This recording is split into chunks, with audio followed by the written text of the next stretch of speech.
What's shaking, everybody? My name is Ross Mandell. I'm coming to you live today from Scott Woolley Studios in very sunny and cool Delray Beach, Florida.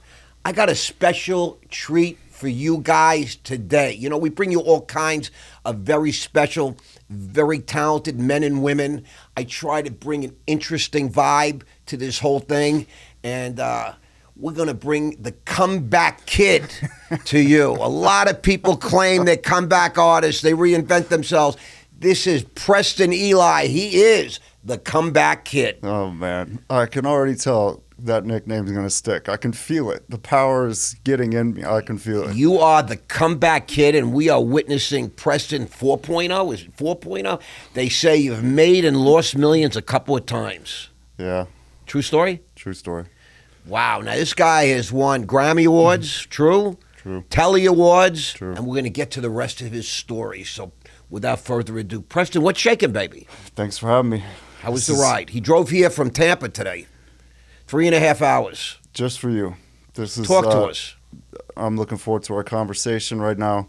It was actually the most relaxing few hours I've had in a while. I haven't taken a long drive like that in a while. This is beautiful. I love it here. Delray, Boca, it's beautiful. Love it. We're gonna amp you up now, bro. We're gonna see if we can get some shared energy going and Let's whatnot. Go. So, who is Preston Ely? Where'd you grow up? Let's talk about that first. I was born in Bowling Green, Ohio. Oh my God! I know. You poor thing. I know. I mean, I can't. Actually, I wish I would have stayed there. Really? Absolutely. Is that Bowling Green? Is university there? BGSU. Yeah, Bowling My Green. grandfather was the headed up all the music there. Wow. My uncle was the saxophone player for the Blues Brothers, who he trained and came out of there. All my family was there. I don't know if you know this, but Tampa is the Sin City capital of the United States. It's number 3. Ranked. Really? Like if you go on Trulia and people look into this, if they're going to move to a new city, they look into it. They want to know what's the violence, what's good, there's a sin ranking. Really? It's rated number 3. What's number 1? Do you know offhand? Toledo, Ohio. It's frightening, bro, because in Ohio, it's like a dry It's 20 state. minutes from where I was born.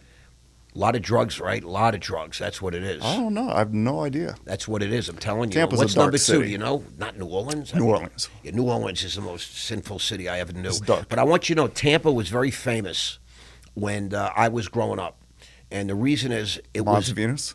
correct. Yeah. 100 young guys like me would come to Tampa because it had the only all fully naked strip club In the U.S.? in the U.S. at one time. Even in Vegas, they didn't have it, just topless and stuff. But this Mons Venus, whatever they call it, was a place that young men would go to because you would see a fully naked woman. And I'm talking about 40 years ago. 40 years ago. Yeah. And I've been there twice. and I was never into strip clubs. It was never my thing. well, that's good because you have enough I'm- problems from what I can tell. So we're going to get into all that. But Bowling Green, Ohio, I'll tell you why I asked that question. So I played football. I was on the Lawrence High School football team, and, you know, we thought we were pretty good. We only had 2 guys that got drafted into playing college football, like starting, and one of our guys' name is Eddie Holmes. Eddie's a follower of mine on Facebook, etc. Eddie. To this day, he's an older guy now. He's Ed Holmes Jr., and he was a junior. He's got the 3rd. And Eddie went to, he got a scholarship to Bowling Green to play football there. I didn't even know it was in Ohio. This is Eddie. Mm-hmm. He's probably one of the coolest people you know. Yeah, he's a cool dude. He I've always never- was a nice guy. I always know when somebody's from Ohio, and this is not biased. I can tell, and they're very down to earth. They're the coolest people. They're funny, down to earth. Right. They're very. I have to say, I had the privilege as a salesman to travel this country extensively, and I was unfortunately, a whole bunch of my accounts were in Ohio, Akron, Ohio, Columbus, Ohio, Toledo, Ohio. All the shoe chains, the headquarters for some reason, many of them, Edison Brothers in Ohio. You were a shoe Missouri. salesman? I sold ladies' handbags when I got out of college. Wow. Before I discovered Wall Street. And I've shared my story about this. And we didn't have cell phones. We didn't have Google. We didn't have computers. We didn't have any of this stuff. Yeah. And I used to Me go, either. I'm going to like Columbus, Ohio. I'd be like calling everybody I know, what's there to do in Columbus? And you literally would look in phone books and this kind of thing. Yeah. And I made friends in every city, Akron, Ohio, Noble Shoe, and all these different spots in Ohio. And Ohio, I'm a young guy. I'm 21 years old, literally stuck in a hotel for 2 or 3 nights in these different cities in Ohio. And there was literally nothing to do. There were no clubs that were cool. There were no bars that were famous. No. I mean, I'm just sharing this with you. Yeah. So I remember thinking Ohio, sometimes I'd be there on a Sunday because I had appointments Monday morning. I'd fly in, and they'd say, no, they don't serve alcohol in anywhere in Ohio on Sunday night. It's a dry state. I'm like, what the hell does that mean, a dry state? I learned. This is America. You can't buy alcohol. Like in New York City, you couldn't buy it before noon because they had these different laws. But so Bowling Green, That Ohio, used to be Florida, too. I didn't know that. Yeah. Did you? Yeah, before noon. Yeah. I remember that as well. Did they lift that? Is that gone? I don't know. I think I stopped so. drinking it for like I 4 stopped years ago. drinking too, so I'm not quite sure. But I think you could probably buy booze, 24 hours in Florida. But I don't know. It's a good question. 10 years old, family moved to Tampa. From For- Ohio. For the most part, I'm from Tampa. 40 years in Tampa. Was it a shock as a 10-year-old kid, or were you There was- excited? No, those Ohio winters are terrible, bro. I loved the winter. I loved the cold? I still love the cold. Really? You're from New York City. You should love the cold. You know what? I dealt with the cold. I You're can over it? deal with it. You're a snowbird now? Are you a snowbird? I am. They say your blood gets thinner and all this kind of Is that true? nonsense. It is true. I have to tell you now, when I'm faced, to me, cold is like when it gets to be Even 45. as much as you work out and as ripped and shredded as you are, you're telling me you still have regular old people problems? Not really. Like, so I'll I give you an knew it. example. I knew that I was was telling not true. John something today. I said, I saw on my phone it said it was 55 degrees and sunny this morning. So Beautiful. I sleep in boxer shorts, right? So I get up. I said I had to feel it. So I opened the door, and I did the same thing. I stood outside, and I felt that little breeze come over me. But truthfully, I loved it. What But diet? that's 55. What diet are you sticking to that gets the veins going like that? I was, for a lot of years, a real athlete, starting young. I noticed when you start young, and I had a body type, I was very lean naturally. And I was powerlifting and all that. But when I started wrestling and making weight, that really changed. I'm called they say I'm very vascular, and I've had it my whole life. And my body absorbs oxygen and all these different things. You still wrestle? I'm too old for that kind of stuff right now. In fact, I usually get beat up by like my ex-wife, my kids. You can do jiu-jitsu. I did a lot of MMA. I used to fight and train. Yeah, me too. And I really love the physicality of everything. I will confess, I was in the gym for 2 hours on Sunday. I'm making a comeback physically. You were what? What's that? I was in the gym for 2 hours on Sunday, This Sunday. this past Sunday. Wow. And I'm making a comeback. And today's Wednesday, so it usually takes about 48 hours for the body to adjust, and the sauna setting in, all these different things. You're making a comeback, present tense. I'm making a comeback right now. So you're not the only comeback kid around. We got to be careful we don't move the mics here. John's very fastidious about these things. That's bold to say that. So 10 years old, you're in Tampa. Yeah. What was it like? I only have good memories of it. Were your parents together? Yeah, they still are. They're still together. If my parents, I owe pretty much my life to my parents. Especially my mom. She kept me alive with her prayers. But I always used to say, if my parents had not stuck together, I instinctively know that I just wouldn't have made it. Have you ever been married? Yes, twice. Twice. Okay. So you've been divorced. Officially. You've been divorced twice, or you still? Yeah. Sure. I got married when I was 20. When you were 20. Yeah, I didn't go to college. Went straight. Got one of the guys at my church owned a financial brokerage. Got a job working with my mother. Got me a job working for him. $4 an hour. How much? $4. $4 whole dollars? the entire 4. Did they pay you in quarters or something? That was minimum wage. Really? That was minimum wage. Yeah, I was an assistant to the VP, and then the owner went out of town. He put me on the phone, and I started selling. 20 years old. 19, actually. Okay. And then I was the top salesman from then on out for 10 years. It's good training. I tell you, my daughter was just 10 years on the phone, business to business. Cold calling is the best thing in the world. Yeah. That training is the best.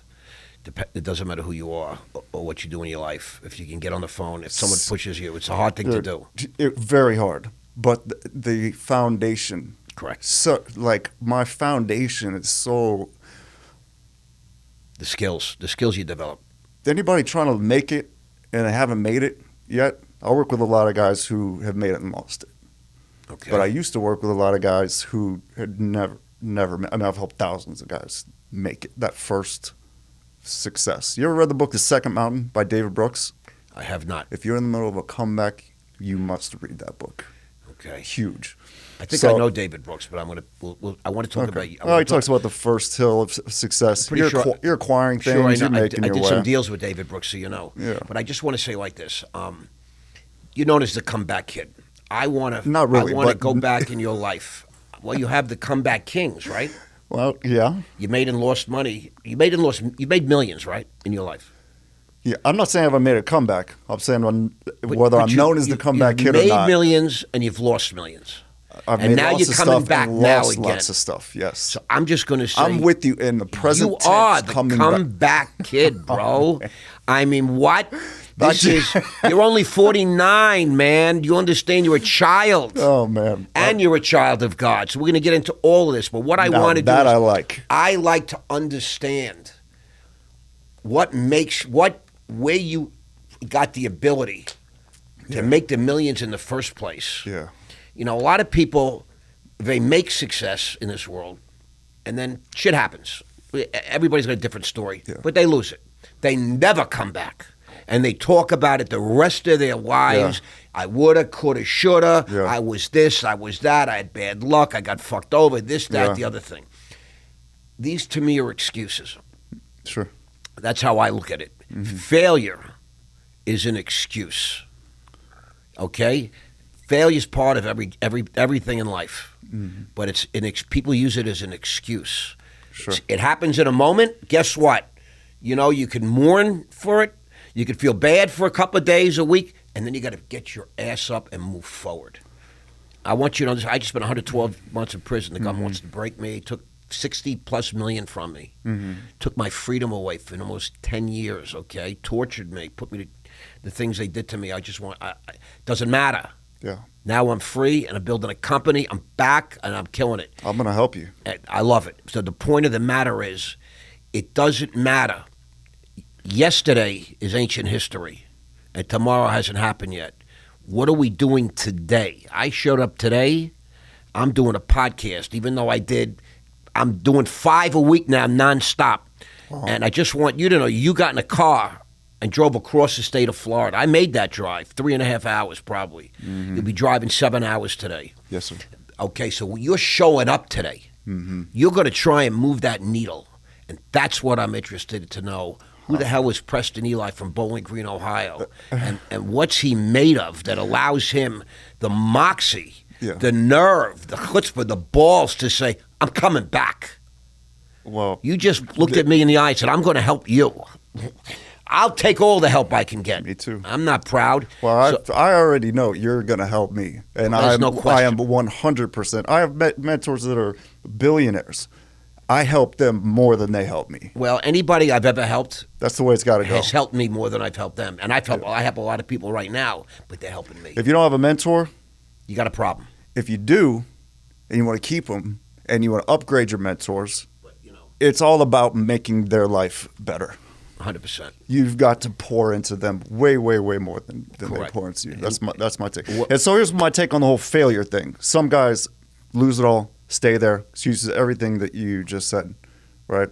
So first of all, one of my mentors, I have like 5. I try to find whatever's important to me. I want to find out who's the best and do whatever I can to find them. I love it. Right? In health, in money, spiritual mentor for 25 years. And I've had the same mentors for 20 plus years. That's a big positive. You always want to be leveling up your mentors, and that kind of depends on who you're creating yourself to be. Okay, my point was one of my mentors who has been a pastor so he would be my spiritual father, actually. When I lost it all the first time, he was the one that was there. And if it wasn't for him. So that's one ingredient. Who makes it, who doesn't? People who have mentors that continue to believe in them, despite what they look like, despite the circumstances, despite what they've done, despite what people are saying. They are still there, and they barely even acknowledge. This is what I've noticed. The greatest men I know are the ones that said the least about anything I've ever done, and the most about anything good I've ever done. When I was down, and literally I was something close to clinically insane. When I say I lost everything, money not really top of my mind. I lost my mind. Sanity. My mind is top of my mind. I get it. Out there, manic, had no idea. Just losing thing after the guy was just stripping everything away, and I'm just like, what in the heck is going on?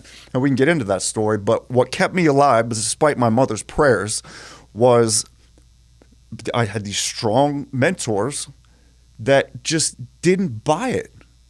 That's not you. Right? And so I clung to that. When everybody else is telling me I'm crazy, when I'm constantly, mentally, spiritually, under, some people would call it spiritual attack.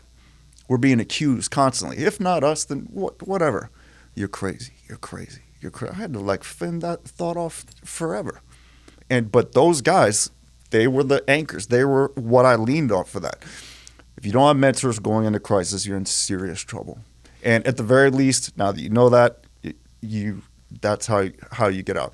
So that mentor told me that he has never, in his 50 years of pastoring, and he's also very worldly wise. I'm a partner with him in a ministry in Cuba. We've done a bunch of stuff down there. He said, I've never met one super successful man. So like you, right? And disclaimer, I've made nowhere near the amount of money you've made. Difference between millions and hundreds of millions, right? Correct. He's never met anyone great who has not lost it all multiple times. Yep. I get that. 2 to 3. Yep. I read an article. These are known facts, by the way. I read an article in Forbes, and the headline was something about Donald Trump files bankruptcy for the 4th time. Oh, yeah. I posted it once, and then I put my ad onto it, and marriage, and divorce. Yep. Who's Donald Trump? He's a convicted felon. He's running the president of the United States. World. Yes, he is right now. And you're talking dun, dun, dun, dun, dun, Yep. to where the average human being, they just don't. It's not about being average or not. It's just People quit. They don't have People quit. They give up. Okay, well, here's my take on that. Whatever you put into your growth, holistically, spiritually, mentally, like knowledge, the whole thing, when you come into crisis, and that involves helping other people.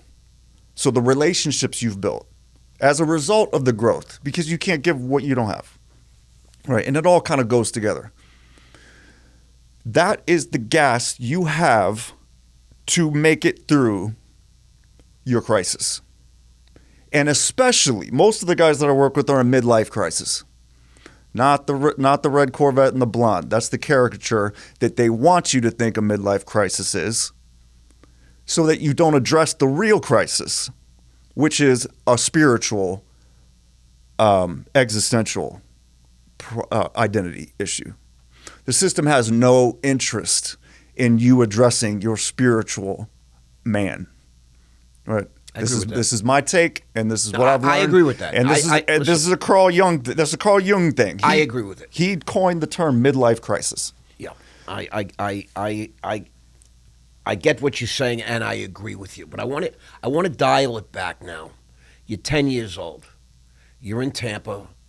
You have parents that I guess they love each other, right? They live together, right? Loved me. You have brothers and sisters? 2 younger sisters. Younger sisters. Yes, sir. Okay, so you're like the prince of the house.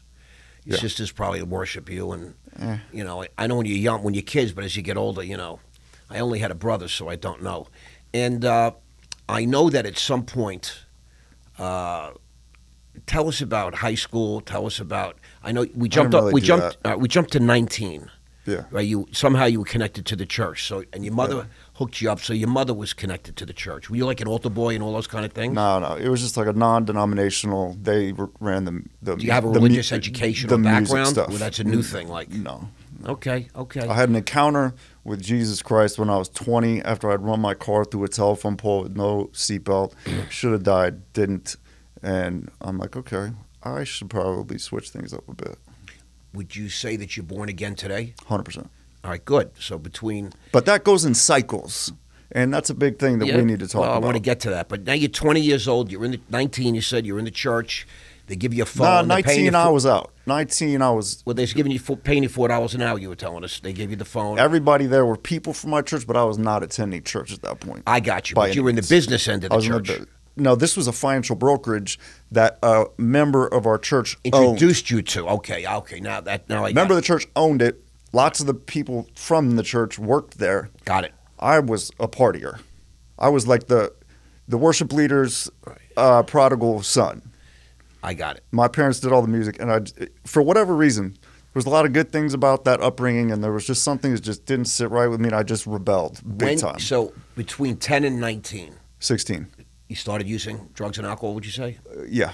16? Yeah. How did that start? Tell us about it. I was at a friend of mine's house. One of the peer pressure. Okay. Listen, I believe personally that I wanted to fit in. Young people, men and women, boys and girls, the young, you hear about all these different things. Your friends are doing it, kids are doing it, all right. Get people getting high, they're smoking weed, they're drinking alcohol. I think that's okay. I think that you're exposed to these kind of things when you're young and you try them. And everybody tries different things. They try. I did ecstasy once. I did MDMA. I did some cocaine once. I was offered it, but I didn't do it. I smoked joints, weed, or a bong. So tell us about your history, because eventually, drugs and alcohol are involved in your story, right? Yeah, it's kind of like sprinkled throughout, but at some point it got a hold of me and destroyed me totally. What was your drug of choice, if there was one? So when I was younger, I never would have classified myself, and I still wouldn't, knowing what I know about recovery and addiction. I just made bad decisions. Well, would do cocaine every once. I would do ecstasy every once. So I would do. Probably the main reason that I wasn't an addict was because I only liked expensive drugs, and I didn't have. I mean, I was making 6 figures when I was 19, but for some reason, I don't know. You never had money. Yeah, I just always found a way to get rid of it. It came in, it came out, yeah. Right? Like most people. Yeah, nothing ever hooked me. It was like I would do it, but it messed my life up. But would you smoke weed every day or no? No, I never liked weed. Would you drink every day? Yes. Okay, pretty much you drank alcohol every yes. day. But Anything else you would do every day? Anything else you would do 5 times a week, 4 times a week, that kind of thing? No. Okay, but alcohol is so. All right, so alcohol is in your story. Yeah, I guess, but I would never have classified myself as an alcoholic. Like I can think of like 3 times I've ever been drunk. Okay, well, when you drank, what would you drink if we went to the bar and you were 20 years old? Some sort of tequila. Tequila, really? Yeah. Well, 20 beer. Beer. Yeah. Okay, so you go from beer to tequila at some point. Yeah. Okay, you're talking my language. I love that kind of stuff. You don't drink. I didn't drink for 30 years, not one drink. True story. I was stone cold sober from the time I was 33. And the point is that this is your story today. Okay. So I really want to I'm focus. just curious. I want to focus on you, but Yeah. I was in AA, I was in NACA. I spoke all over the world, Wow. and I had sponsors for 25 years, and I sponsored hundreds of young men. Wow. I did a lot of service work. I made a suicide line. When did you? 10 okay. years. You know, this is your show I today. got So you. I haven't drank in about 4 years. I want people to get to know you today. Yeah. Okay, Preston. This is Gotcha. really a special day for you and for my audience and your audience, because I want to get to your story and understand what makes you tick. Yes, sir. And what makes you so special. Because if you're sitting in this chair, I want you to know you're considered very special. Okay. My team is very fussy and looks for only special guys with special stories that have special traits or qualities about them. And, you know, I've done only about 50 podcasts so far, but I've done 50 in like 5 months. Yeah. And I've only had one comeback kid in that chair.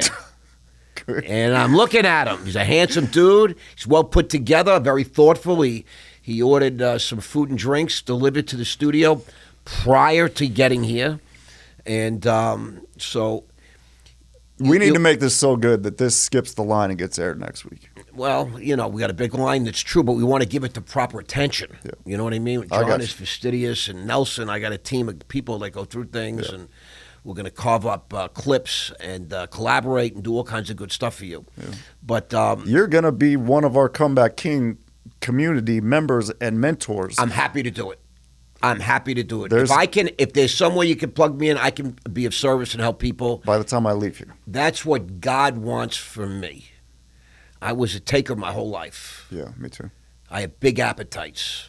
Yeah. And I was able to, they said to me, you're on a commission from the first minute I went to Wall Street. I said, what does that mean? I don't get any salary? No.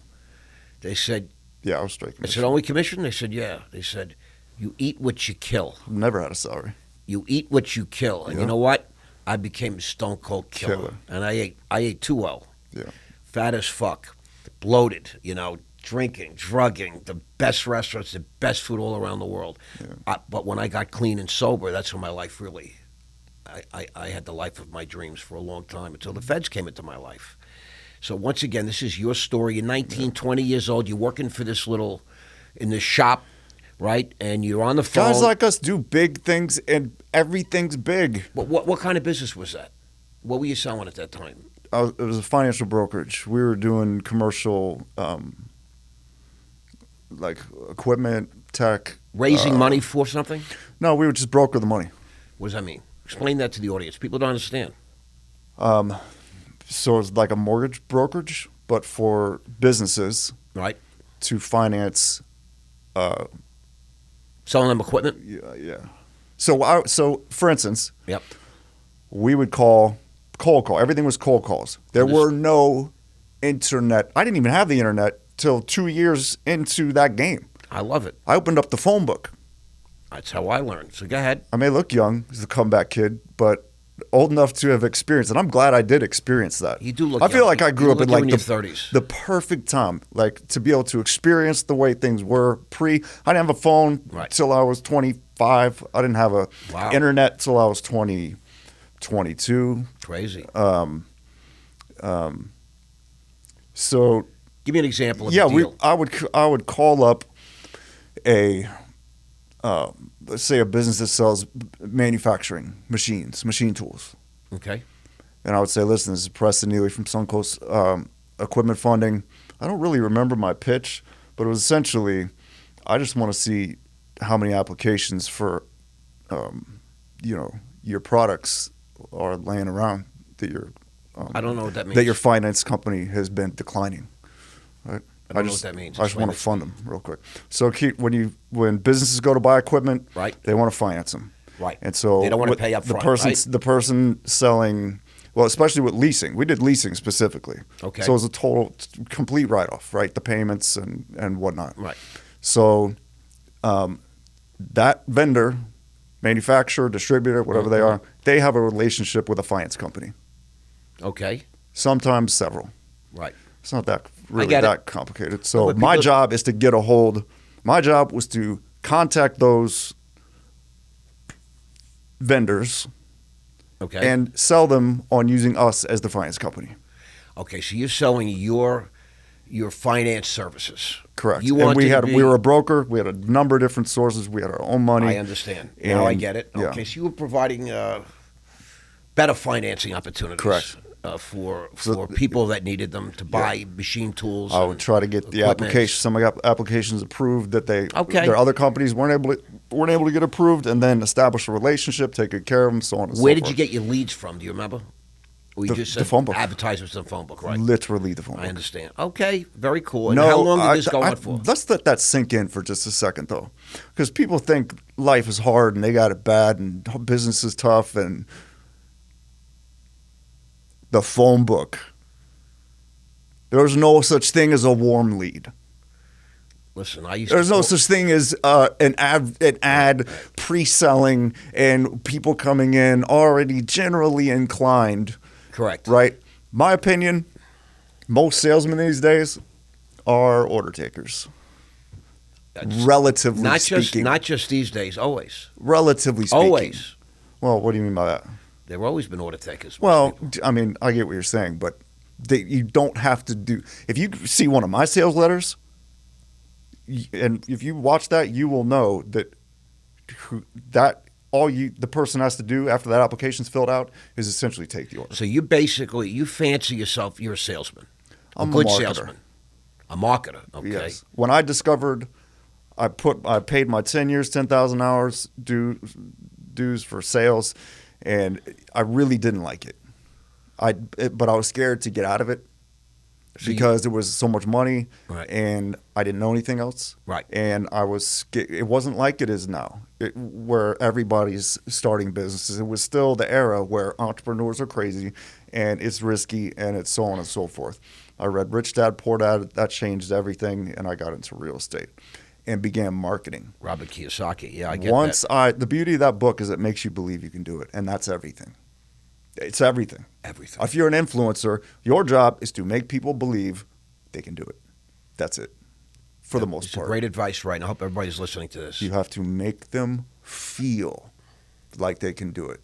That's your job for selling. That's your job for fulfilling, coaching on the back end. I was trying to figure out recently, what is the essence of what I do with my students? What are they really? Because we do accountability.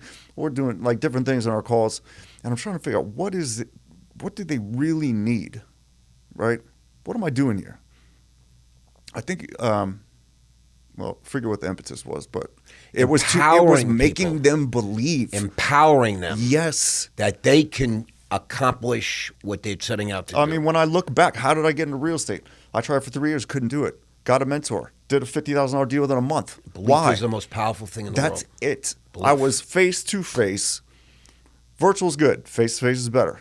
But you do what you can do, right? That's my whole theory on leveling up mentors. You get whatever mentor you can. And you're just it's so foolish to not attempt this, right? To attempt to do it on your own. I even kind of made this mistake like a year ago when I got back into the whole branding thing and just figured, I'm like, I don't need to learn anything new. I've been doing this since 2007. Well, I could have skipped probably 7 months off my learning curve if I would have just like humbled myself a little bit and asked one of the kids these days, Right. what's working now? I have to ask kids every day. I Right. don't know what I'm doing. I get it. Never be ashamed or afraid to ask for help. Yes. Once I discovered marketing, that was like Okay. the fact that I'm like, wait a minute. So I can say things one time Right. and have that sell 1,000,000 times. Right. It's like after spending so much time selling just to same pitch every single person. Right. Direct selling. And things are kind of moving back that way. You know? I don't think people nowadays understand how good we had it on the internet not that long ago. I mean, we had 5,000 between both our companies, maybe 10,000 members paying $97 a month, $597 a month, some 1,000 or whatever. You know, and like while I was sleeping, Good stuff. Exactly. doing absolutely nothing. You know, in my world, it's getting harder to do. in my world, everybody gets paid when they work. street cleaners, janitors, bus drivers, waiters. You go to work, you get paid. That's not magic. But the trick is to learn how to make money when you're sleeping. Yeah.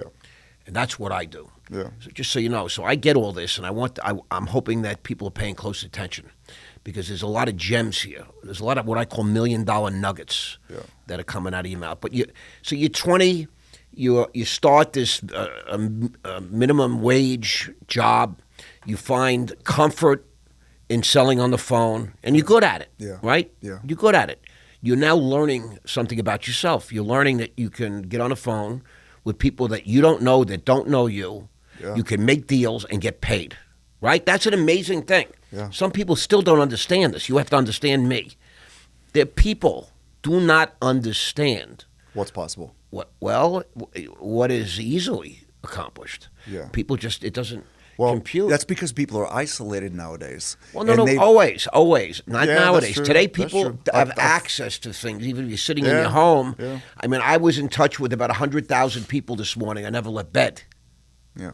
Do you understand? I'm talking on TikTok. I'm talking on Instagram. I'm talking on Facebook. Right. I got 100,000 different people that I communicate with. Yeah. Literally, like you say, I say something once, I post it, and 100,000 people see it. So we never had this before. Yeah. I mean, it's crazy to me. I find this to be the most incredible thing ever. Yeah. I'm used to dialing a phone, calling a guy direct, trying to track him down. Yeah. You know, when they created answering machines, that was like a miracle in my world. The first answering machines. You got me. I'm like, bro, I left you a message. Don't say you didn't hear my voice. Don't say you don't know who I am. I left a message in your machine. Damn, you're right. Did you call him on the rotary piece? I had rotary phone too when I started. Correct. I grew up on rotary phones, bro. I did too. We had one phone in the house. Me too. One phone in my house. It was in the kitchen. Me too. Not in the bedroom. Very long cord. Like long cord. Well, we eventually got a long cord. It kept getting tangled up. I'll never forget that. I still remember my phone number.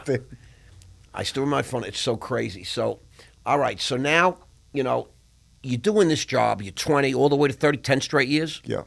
And you started to make some real money, right? Is that fair to say? Can I just give anybody that's just one tip? There's no rules here. There's no rules. We have no rules. No rules. During those 10 years. Yep. And it's even worse now.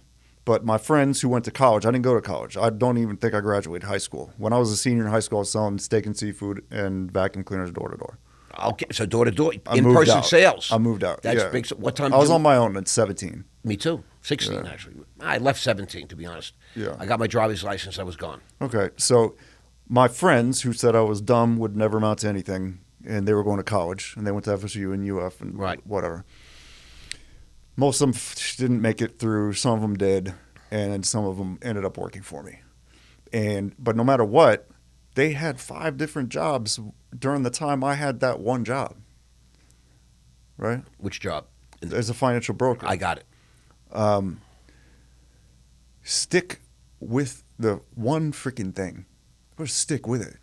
It builds character. It does. If nothing else. And then if you've never started a business and you want to start a business and you can't figure out what to do, it would be a really good idea to get a job in sales working for another man. And put yourself. The reason I was successful was because I was in a room with a bunch of men who were good at sales. And you learned, correct? Yeah, it soaks into you. That's how I learned. Just so you know.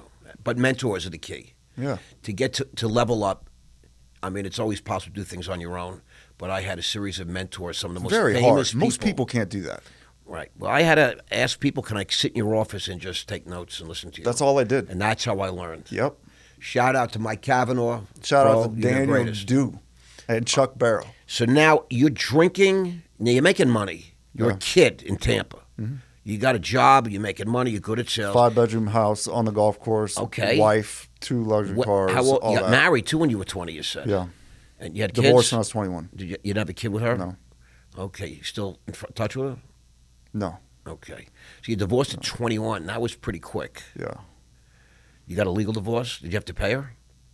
I don't remember if that was legal or not. I don't remember. I'm not a big fan of the government having anything to do with my marriages. But this is I want people to hear your story. I don't think I did. Did what? I have a marriage certificate. So you're not sure if you got legally married? Yeah, I don't. You just said you were married. We went to a church and did the whole thing. Okay, you had a ceremony and everything. But whether you're I not sure signed a piece of paper, it just doesn't mean anything to me. not to you, but to stay. You might actually be married, to more than one person at one time. That would be a problem. We might have to edit that, John. Paper or not, we were married, got divorced. Okay. Did you actually got a divorce? Yeah. So then you were married. Well, I mean, You I can't said get divorced if goodbye. you're not She married. left. I said goodbye. We said we're divorced. That's not a divorce. Okay, well, whatever you want to call In it. some Arab countries, it is. It's like, you say, I divorce you, I divorce you, I divorce you. You face Mecca or this place, that I'm place. very Arabic-ish. All right. So now, 21, you find yourself newly single. Well, you're making me feel better about myself because now I feel like maybe I only had one divorce. And I work with a lot of divorce. You might still be married, is what I'm saying. Oh. bro. You might still be married to that woman that you don't speak to anymore. Okay. You know what I'm saying? No. The government's big on paper. Okay. So you're 21. You start drinking a lot when you break off this relationship? No. No? But No. you're in a 5-bedroom. You kept a house? Yeah. You rented? It ended up. You're renting, right? Ended up getting foreclosed. Either that or it was foreclosed and I maybe sold it just in time. You don't remember the details. It was just a wreck. Filed bankruptcy. All right. By 23, 24, I was bankrupt, foreclosed, lost all my houses, lost my wife, lost it all. When you how old? 24. Okay. Now, $100,000 in debt. and you weren't using drugs or alcohol? Yeah, but just not like off and on. I'm trying to understand how a kid can go from that success, Yeah. accomplish so much young, right? Wife, house, job, money, to Yeah. being bankrupt, foreclosed, and still uncertain about some things. Bad money manager. No real roots growing up. My dad was a traveling salesman. Mhm. I didn't see him enough. Yeah, but no, you're making excuses now. I just want Well, to I'm just understand. trying to. I've analyzed Right. my life. I've been Of 25 course you years doing that deep work. I try to figure out these same things. Right. Why did I do the things Right. that I did? Drugs and if what you're trying to get at is the drugs and alcohol played a played a factor part. in it. 100%. So For you're sure. saying, But okay. it was just part of my overall Yeah, but on one hand, F everything attitude. So, because you said earlier in the podcast that you did drink every day. Okay. So I want to identify some of these issues that you might have had that explain to regular people how you could go bankrupt before. And I understand bad money management, no skills. You're a kid. You're doing this. You're doing that. You don't know what the hell is going on, really. Yeah. For me, I was 16 years using drugs and alcohol every single day, and I made $100 million. Okay. but you I want to know ended what up it looked losing like? it. But there's reasons. You know what it looked like in detail? A little bit. It looked like this: a couple beers every night, Mhm. And party on the weekends. That's what it looked like. Okay. Friday, Saturday, recover Sunday. All right, so now you find yourself at, 24, 25? Broke. Yeah. In debt. Foreclosed. Well, bankrupt. Did you actually file for bankruptcy? Yes. Legally? Yeah. Chapter 7? Or Whatever 11? got rid of it. Who did it for you, do you know? I don't remember. Did you go get help? Did you have a professional? Yeah. Okay. So now you find yourself in bankruptcy. Mm-hmm. What do you do? I still had the same job. Right. And I just kept plugging. Grinding. Yep. Making more money back. Definitely was a very dark time. It's the moment that I had an encounter with Jesus Christ. I was on my knees, couldn't do it anymore. I'm like, you know what? If I keep doing this, I'm going to be dead. I can't keep doing this. You got to change your ways. And really, it wasn't. I don't like religion. I don't go to church. I don't do all that. Still? I've started 40,000 home churches in Cuba, but I don't like church in the United States. Okay. That's not for me. Have you been to Cuba? Yeah, many times. Okay. Yeah, we had a whole thing there. I want to get to all that. Yeah. It was more along the lines of the people I was surrounded with some were criminals, some were drug dealers, most of them were partiers. Mm-hmm. And when I hung out with them, I would always be like missing something the next day. Something's gone, or like it just was a horrible thing, right? I get it. Right? We would come home from the club. I mean, it was a party lifestyle. If we left the club, we were leaving with 50 people that were coming back to my house. Okay. Right. That's a problem. I get it. That explains a lot. Okay, good. But I had these other people reaching out to me who had this spiritual encounter and were radically changed. Like I knew them before this, and then I'm seeing them. Right. And I'm like, who? I don't even recognize you. They're guys. okay. They're okay. Yeah. They have clear eyes. And they reached out to all these just crazy synchronicities, as the world likes to call them. It just started happening. Very strange things. People talking to me out of nowhere. I don't even know. Crying and telling me God just told them I'm going to be X. And, one of my friends that I'm referring to called me up out of the blue. I don't know what you got going on right now, but God just told me we need you. I'm like, what are you even saying right now? Where did you go in the first place? So I ended up going to their church. The pastor there was like some big mega church. The worship leader there was this cool guy. In Tampa, yeah. It was Without Walls in Tampa, back when that was a huge thing. It's called Without Walls? Yeah. Okay.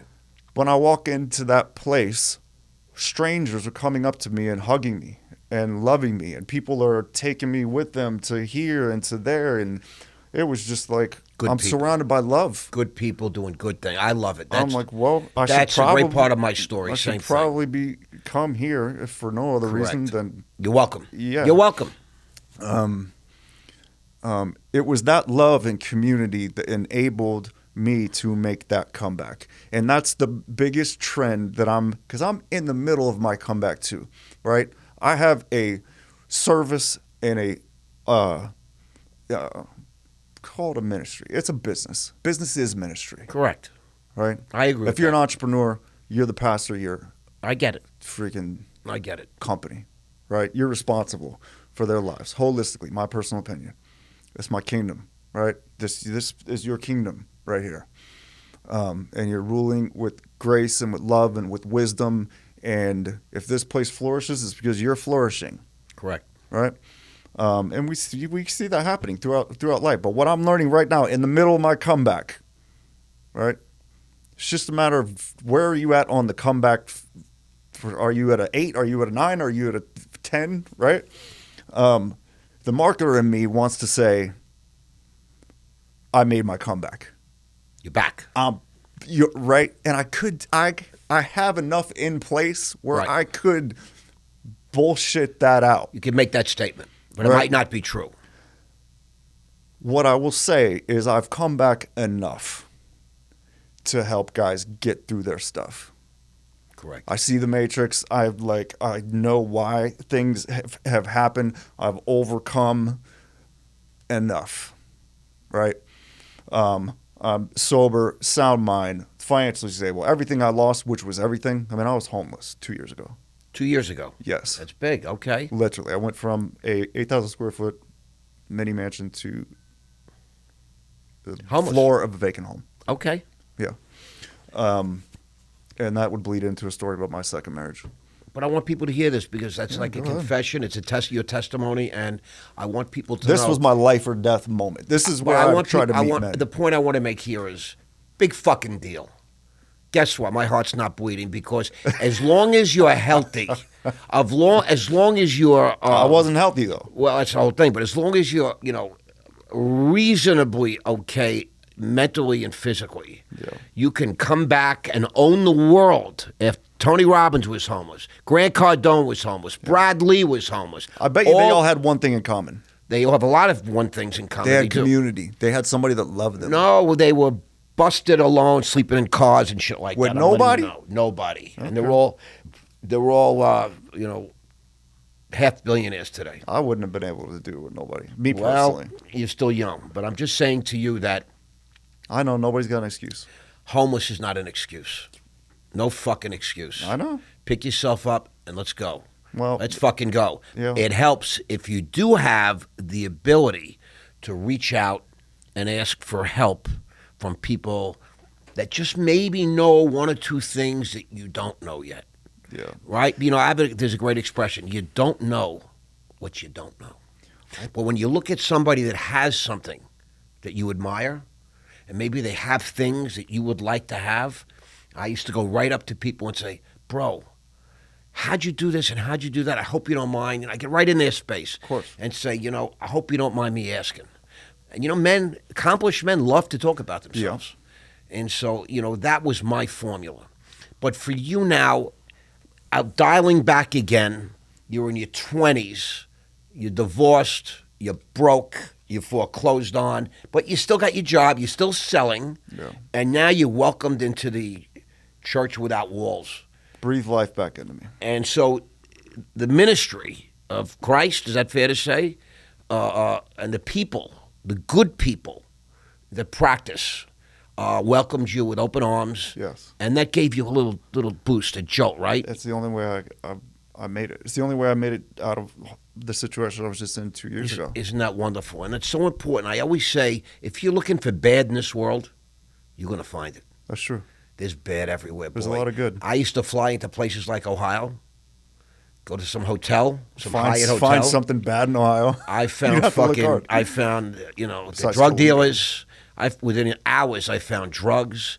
I found, the sleaziest bars to go to. Mm-hmm. I found strip clubs and nightclubs. Wow, I found trouble. You just helped me see something super clear. That is profound what you just said. Like, I just visualized that. Yep. Like, you've got this whole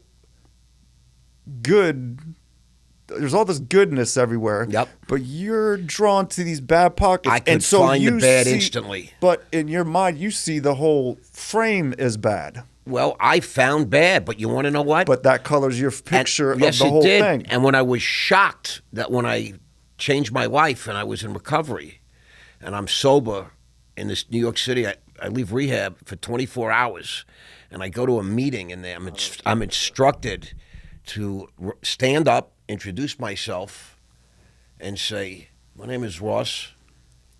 I just got out of rehab today.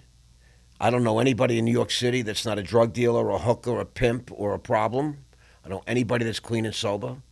I might have problems. If anybody here would be nice enough to give me a phone number in case I have a hard moment and I have somebody to call. And 15 people came running to me. For sure. And they put their arms around me. Yeah. And they fucking hugged me. And they took me out for coffee. And they bought me food. And then I went to another meeting 3-4 hours later. I did the same thing. And this is 1990. People came running over to me. To this day, I'm in touch with some of those good people. And I ended up dating 3 of the women. Wow. And, I learned quickly that there's a lot of good in this world. But in your previous frame, because I was the same way. I found bad instantly. I thought everybody... I did too. Was like... It was the world I traveled in. Yeah. Bad. I went from bad to worse. But the point is, when I changed my life and I started looking for good, I found that most of the world is good. Most of the world is good. And, there's a great narrative in the New Testament, in the Christian Bible, I like to say. And it goes, seek and you shall find. Yeah. Knock and the door will be open to you. Whatever you're looking for, you're going to find in God's world. And that's my story. Okay. So now you're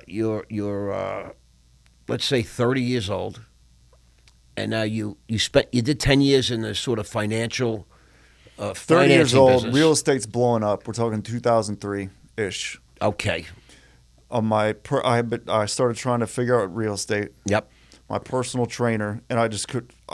I mean, this is like a good example, just a good picture of how important a mentor is.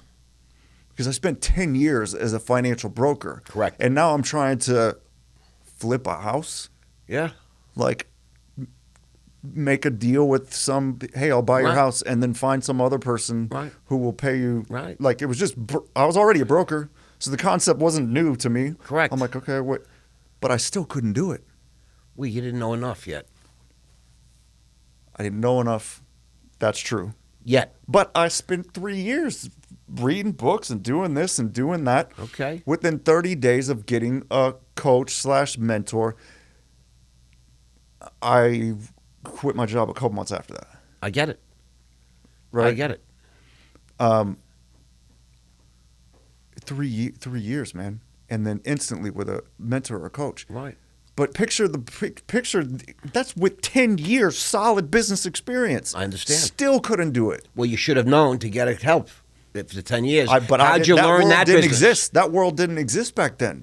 the whole coaching consulting world, that was not like a thing. It's always existed. Again, if Well, you that's seek, true. if you look, you'll find it. That's true. Well, I found it but before see, we what had you're any of saying this. right now, that speaks more to the way I kind of view the world, which is we are not quite as powerful as we think we are, right?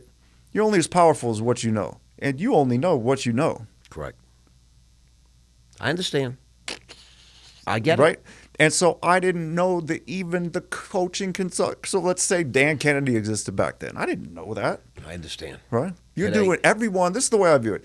Everyone's doing the best they can with what they got. For the most part, that's what I've seen.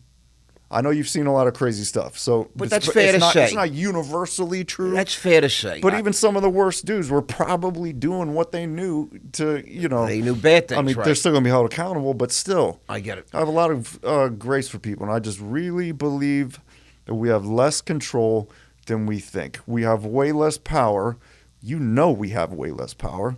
You know that we are powerless, as a matter of fact. It's the first step. I say like this, okay?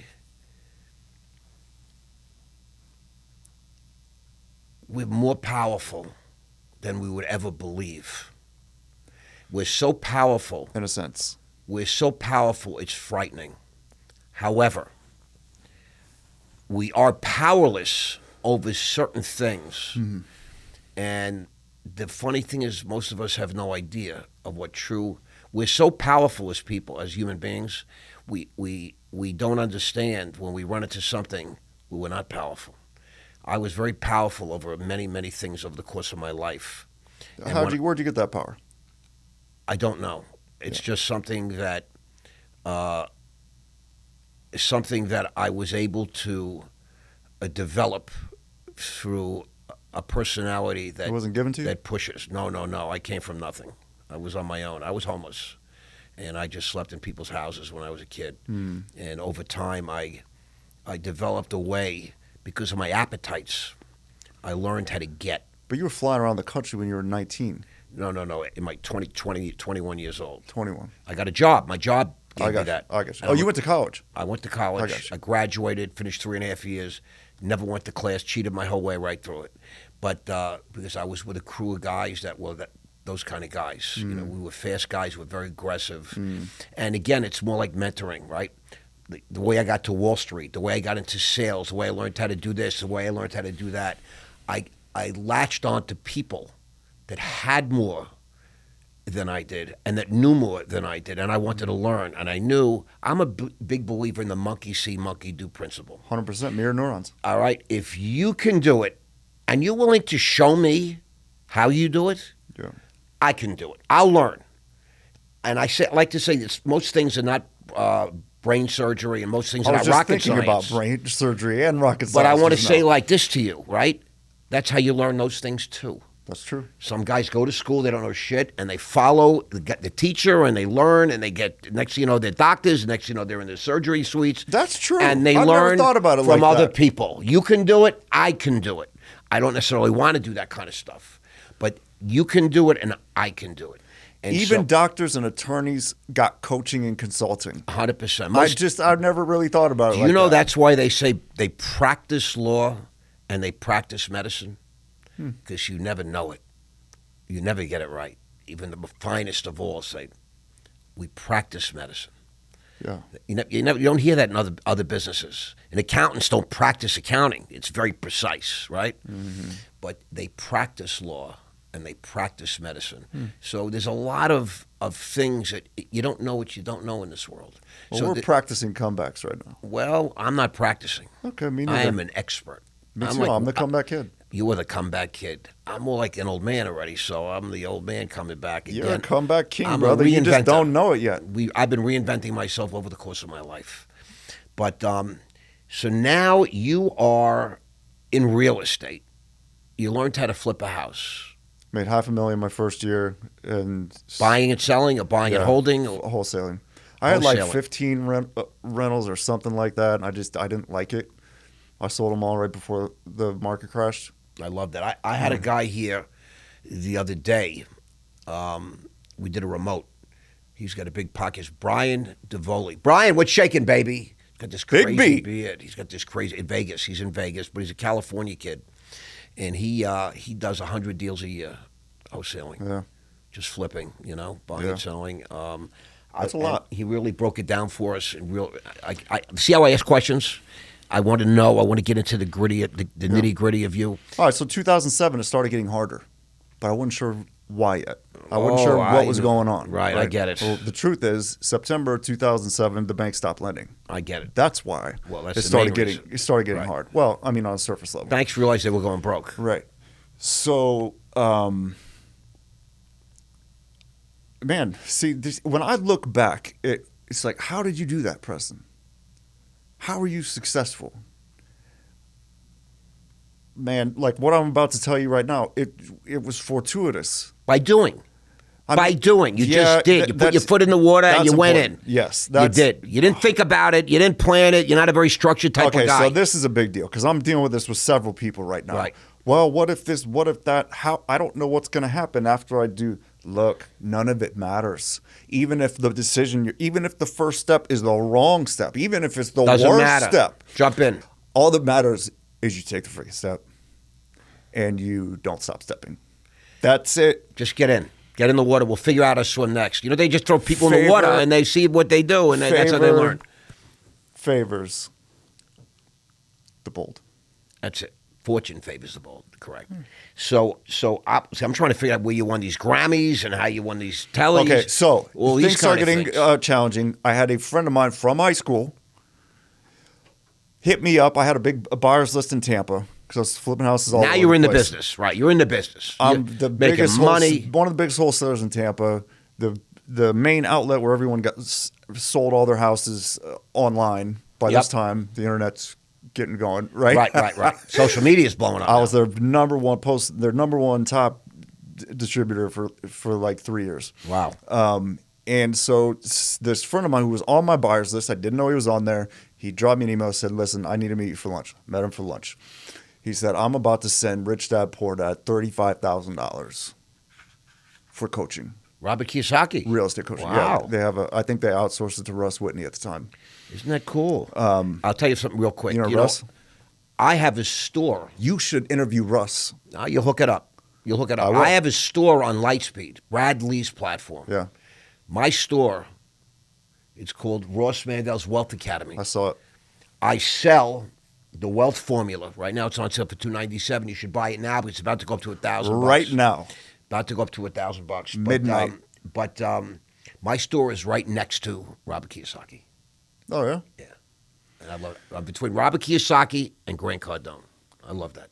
That's where you belong. Talking about real estate people. That's where you belong. So I want you to keep going. So this is getting really interesting. He tells me, he says, "You're here local. Can we just work out some sort of deal?" And I said, "No. Why would I want to create competition?" Right? But then I thought about it. I'm like, wait a minute. If I could get him to give me any amount of money up front, okay, and then give me half of his profit for the first year, that might make sense. That might make sense. That makes sense. Well, I ended up with 100 students all over the United States paying me $5-7 grand, half their deals for the first year. Replaced all my marketing budget went to zero, but the amount of time Let's break this down. You're talking very quickly. I want to break it down. I understand, but so I made the deal with him. I said, "Give me $2,000. Right.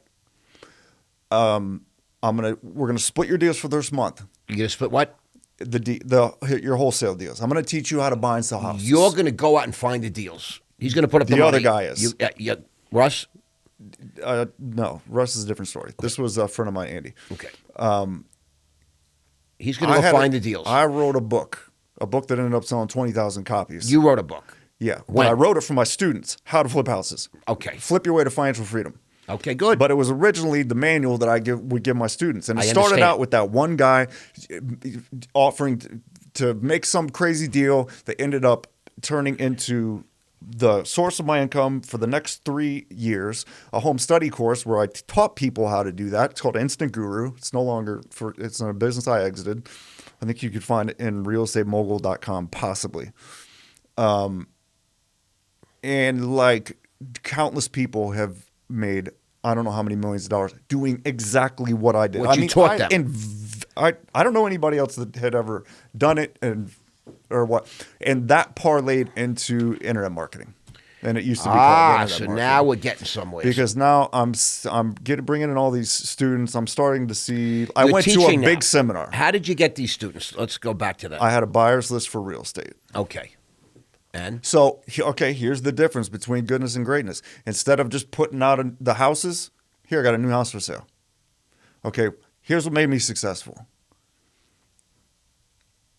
Instead of doing that, and this is just an example, I created a newsletter. Okay. And I told them, now, this might not seem like anything now, but back then, Nobody did this, revolutionary. right? Nobody did this. My first newsletter, I've had several newsletter businesses. My first one was in 2000. 2000. Okay. 1999, 2000. I just looked at a copy the other day. Daily Vitamin for the Mind.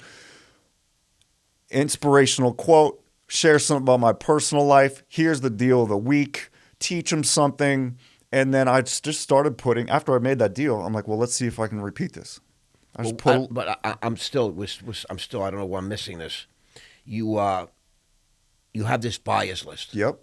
These are the people you sent These are the people I was selling my real estate deals to, and they're who I started creating this newsletter and promoting. So we know now we know where you got the names from. That's what I'm trying to figure out. And promoting the apprenticeship program. Dude, most of my original subscriber list, 3,000 people, were from Bandit Signs.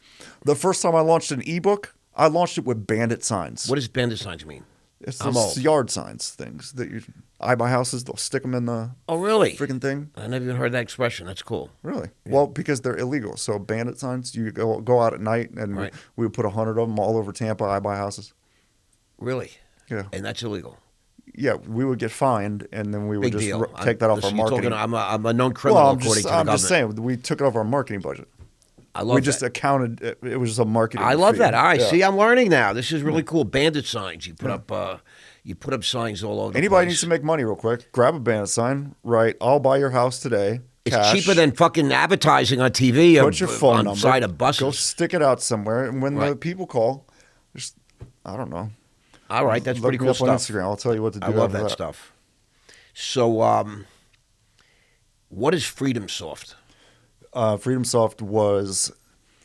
So in 2008, I launched the first. Now we're in a full real estate meltdown. Oh wait, fair to say? Didn't matter. No, but I'm just saying we were in the meltdown, right? Totally. So now the bank stopped lending. 2007. I want to stay on the timeline. Yeah, I never made more money than 08, 09. Well, FreedomSoft was the first online brand to do $1 million webinar. Is that true? One night. In one night. Yeah. Bro, that's pretty impressive. That impresses me. I'm not easily impressed. That was a fun night. I'm not easily impressed. That's more than some of these chicks on the fans only pages are making. I don't even know what that thing is. I don't know what it is either. Everybody keeps talking. I'm about afraid it. I'm afraid to seen sign in. Yeah. I'm checking it out because there are some women that claim they make millions every year. Are they all AI? Is it like all AI? No, I mean these are real girls. I know a couple of them, and they make money. Wow. And I'm afraid though to put my information in because I don't know what's going to happen. No way. You know, Stephanie says, you're setting yourself up for a big problem. I'm afraid to, but I'm dying to check out one fans only thing just so I understand. Just to see what that world right, looks but like. $1 million in one night. That would be interesting. $1 million in one night. Okay, well let's rewind because you like the timeline. I like the timeline. You like the timeline. Stay in the timeline. Yeah. 2008, I launched the first. I normally do not like talking about myself, but for some reason you're getting it out of me. I see that you don't. You're very evasive, You're getting it out of me somehow. Okay. Shake it off. 2008. 2008, I launched the first real estate course. I think it's because pride killed me so badly. I got in so much. My ego is just destroyed me, man. It's okay. We're healing. This is healing, right? Just want you to know, many people have come here, and we have these almost grueling 2-hour podcasts, and we get off and we hug. Then they call me up or text me, 20 minutes later, and say, "Bro, I don't know what happened in there, but I feel good. Yeah. You really got me high, and I feel your energy, and I feel like I'm healing. When you tell your story and you reveal things about yourself, it's healing. Sure. It's healing. When I go on these podcasts, whoever's podcasting me, and when I'm telling my story, I have love for them. Yeah. And when women have me on their show, I'm in love. I mean, it just happens because there's some sort of transference, and it's almost like I'm unburdening myself to some extent. Yeah. And it's healthy because you're not judged in here. Yeah. You know, you can't have done anything worse than what I've been convicted of. Yeah. You know what I'm saying? I get it. I've been down that path, so I want to hear about this FreedomSoft and this online brand because I know nothing about it. Well, I launched the first real estate product, Before Grant Cardone. like a decade before. Well, no, he started in 08, but nobody knew him because he was a zero. Oh, with the course? He started, with Brad Lee, Okay. 08. So- he was a zero. so- he didn't have 30 grand to put down. Wow. So far as I know, 07, 08-ish, when it was called Probates by Preston because we would do probate real estate investing. I love that. People who love that. Left real estate behind. They don't want the house, so we would contact them. Probates by Preston. Probates by love Preston. That's a nickname. I love that. Yeah, I think the headline That's was clever. bankrupt dropout with learning disability makes $500,000 his first year flipping houses like hamburgers. Well, I can't believe I remember that. That was my original, one of my first headlines. I love it. Okay, so we launched. So far as I know, that was the first product launch in the real estate niche online. It sold out immediately. And that was the webinar? You talked about that real wasn't estate? the webinar. This was just the first product that was ever put out there. I got you. And that's called FreedomSoft? That was Probates by Preston. Oh, Probates by Preston. I love that. So that started the whole real estate guru mania. So there were no real estate gurus online. The real estate gurus were on stages back then. I love it. Yeah. They were on stages. I get it. Right? Now, I would contact them. I saw where things were headed, and I'm like, okay, I know what needs to happen right now, but those guys have big lists. Right. And this will speed everything up. And so I would contact them. I would say, listen, everything's about to die. You're about to be a dinosaur, right? So here's your opportunity to get on the right, ride the wave. I get it. A couple of them did. And they were the top real estate gurus for quite a long time. All the other ones are out of business. Because you saw the trend ahead of time. 100%. I get it. I get it. And so I kind of rallied up a certain number of, it was everybody that I could find. I got you. And we started a syndicate that dominated the real estate niche completely for at least 10 years. That's amazing, bro. Next That's amazing. product to be launched was FreedomSoft, which was the second real estate CRM ever. And we were the Mac version of, sorry, Greg. We were the Mac version of what was out there. Greg, we're truly sorry. Hindsight, well, let me not say it because I exited that business. So this product launch was probably one of the coolest things I ever did, honestly. Well, $1 million webinar in one night? Well, this was a $10 million launch in 1 week. This is the $10 million. All right, this is the first business to do a $10 million launch in a single week. When somebody gave me the idea it's like somebody just gave me the idea at a seminar because the business partner that I had brought in to take over real estate business because I didn't want to do it anymore. He was complaining about not having a good software. He didn't like that first one, or the one that existed at the time. It's actually really good. And somebody heard us talking, and they were computer scientists, and they popped their head over my shoulder, literally, and said, "Hey, that thing you were talking about, we could build that." We got an idea. I'm like, okay, great. Monday, be on the call at 12, and let's make it happen. I made a deal with all of them on the spot. We had a general partnership filled out within 2 days, going. I said, okay, we got 4 people. Everybody good with 25%? Yes, let's go. I could have taken 50. You could have, but you did a good thing. One of the most key things that people need to, because I've been seeing a lot of things have changed since I kind of left that world. Everybody's very stingy now.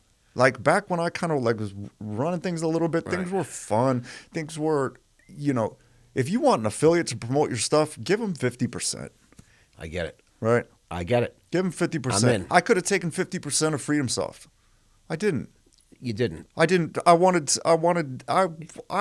value no stress. Right, but these guys, what a story that is, right? I understand this kind of thing because these kind of things happen to me. Yeah, they went from nothing to multimillionaires. And now they're doing better than me. We got you. All my mentees end up doing better than me. Almost all of them. Well, I'm happy to say that my guys are doing well now.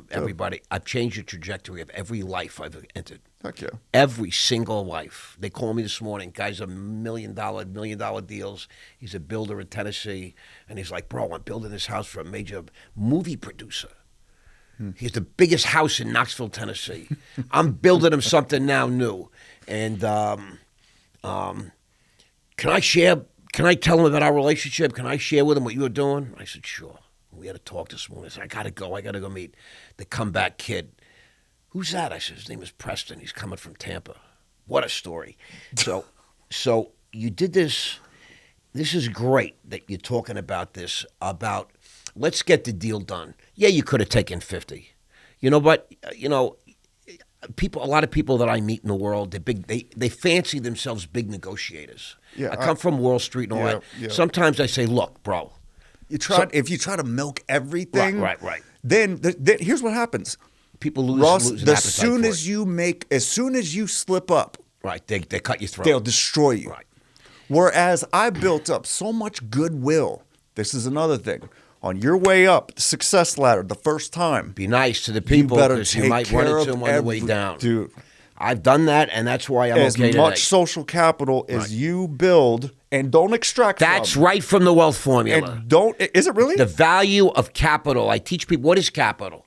The most valuable capital is human capital. Okay. Social capital. That's separate. That's a separate form of class of capital. Yeah. I break it down. 100%. Like you wouldn't believe. It's a big deal. Because when you are on this, I can look back and see my main midlife, like I'm either going to make it or I'm going to die. This is it. Like I've had a couple comebacks, but this is what in cardiology terms, I have bad news for you. This is the big one. I have bad news. No, there's not going to be a bigger one. You no. have 2 comebacks left. No, you don't dude. even know it yet. No, bro. I've already thought about this. That's why I'm doing this timeline. You're on a 10-year cycle, bro. I've already thought about this. You need a mentor. You need a good mentor. I don't receive that. You're on a 10-year. Based on my analysis so far, you're on a 10-year cycle. I cancel that. So, what was the secret sauce behind this success? 10 million in 1 week, 1 million in 1 night. Even John's excited. I mean, no, he's not. Oh, he's excited. Trust me. He's doing real estate deals in Chicago. Cool. So talk to me about what's that secret sauce behind that? I've always been real committed to growth. But you have an ability to identify trends I see before they happen. Is that fair to say? Historically speaking. It's been a gift, like a little bit. I also identified some things early on with social media, the internet, and all that kind of stuff. It's not that I take credit for, because it's not like I sit down and try to analyze things. It just comes to you. It just kind of like it's a gift. It's like I just happen to find myself there. And what were the biggest challenges in scaling this FreedomSoft? Or you didn't really scale it? No, we went up to we sold it for like 7 million or something like that. Okay, we didn't put that was a mistake. A big mistake. Huge, that would be a 9-figure business. You could have right amped now. that up big. I get it. This is 2015 before. Well, if you built it before everything, I suspect you had some personal issues during this period. We did. As a matter of fact, we did. I suspect that. Well, no. That was right after my 5th back surgery. I don't. You don't even want to go there. I do, but I'm 5th back surgery. So there's a it's kind of like you saying, how am I going to squeeze my story into a couple hours? Impossible. It's 5 hours. I was only halfway done with that. There's so much that it's like, you know what? You can't judge people, man. When did you marry your second wife? 2011. Okay. And if I'm being honest, yes, that is the year everything started going like this. Ooh. But it was not just that; it was that coupled, and I take responsibility for it. You're not married to us, still, 100%. Right? No, but we're friends and everything's good. That's good news. She's How long were you married? Mother, my How long beautiful children. How long were you married? 11 years. That's a big deal, all right? Because the first one was in and out. You. The first one was in and out. Finally, 11 years I said you're on a 10-year cycle, so I'm just okay. That's confirmation. But I just want to ask you the question: you have how many kids? I'm trying to process what you just said, but I canceled again. Two girls. I have 2 daughters. Men like us make daughters. Men like right? us make daughters. Yeah. I would have guessed you had daughters. If you had 25 kids, you'd have 25 daughters. Why is that? We're real men. Really? Yeah. Don't real men have real boys? No. We're different types of men. We're scoundrel. We're bandits. Like you use the word bandit sign. I don't really like that very much. Well, you're a scoundrel. That's how the world will look at you. You're a runaround. Most guys marry the girl. They get married in their 20s, early 20s, and they stay married 40 years. I was never a cheater, though. But you're a scoundrel, generally speaking. Wow. Your hat's backwards, your cap's backwards. It's like some scoundrel. It is backwards. A little bit. That's what Stephanie would say. He's a scoundrel. That's, But let me just keep going here because I love this. That word is getting me right now. You've built multiple businesses. Yeah. And you've had some successes, massive success. I don't even want to ask you some of these questions because they're like very basic, and you're a very complex type of guy, and you're moving quickly. You got a mind. Does your mind ever stop? Or not really? No. Are you a good sleeper at night? Yeah. You sleep good? I take exceptionally good care of my health. Do you take medicine to sleep? Kind of. Okay. Let me rewind for just a second. Yeah. Sleep is a challenge, but I get it. Like challenge for me. I have to get sleep. I have to force myself to go to sleep. Yeah. Doesn't matter the time because I can't. And I have to force myself to stay asleep. Yeah. I take like lots of different stuff. I have like a whole sleep regimen. Like I get it. I do too. It takes a lot. I'm pretty sure I was the first personal. All the stuff people are doing, flipping their phones around and showing people their cool life. Yeah. I was doing that in 2007. Wow. You talked about Ty Lopez. I was the first Ty Lopez. You were the first Ty Lopez. Now, Ty... That's how I got introduced at his own house. Really? So Ty made, obviously millions and millions of dollars. He just did what he should have done. He took it up another level. He took it up to the max. That's what I've always been good at, is seeing what's on the scene. Here's what we're going to do, but we're going to bring it up to here. Right. To the maximum. So that launch I'm telling you about that we did 10 million 1 week. Right. Well, we announced the launch date, blockbuster movie style, a year in advance. I love it. I get it. And we announced it with me and a bunch of girls in front of my BMW 7 Series. We're about to do the biggest product launch in history. We're going to double the current record of 5 million or whatever it was. I get it. It was Frank Kern, the best marketer on the planet. Who am I coming out and saying this? I don't know. I just knew it. Whoever sells the most, this was a video to our affiliates. I get it. Whoever sells the most stuff sells the most of this. And I don't even know what the product is. I'm just letting you know it's cool and it's happening in a year. And whoever sells the most of it gets my car. And some people tuned in. Some people bought it. I get it. And we released a movie trailer. I love it. We released a reality TV show. Is this where the Grammy comes in? Like, it was a big deal. Is this where the Grammy was 1 year after that. All right, good. I want to walk us up to that. But I just want to say to you like this. So Ty Lopez's people have been in touch with me, okay? I'm talking to him about him coming on my podcast and all these different things. He keeps inviting me out to Beverly Hills to all these parties. I get an invitation to every party. They're begging me to come out, or so forth and so on. Anton, a big shout out to you.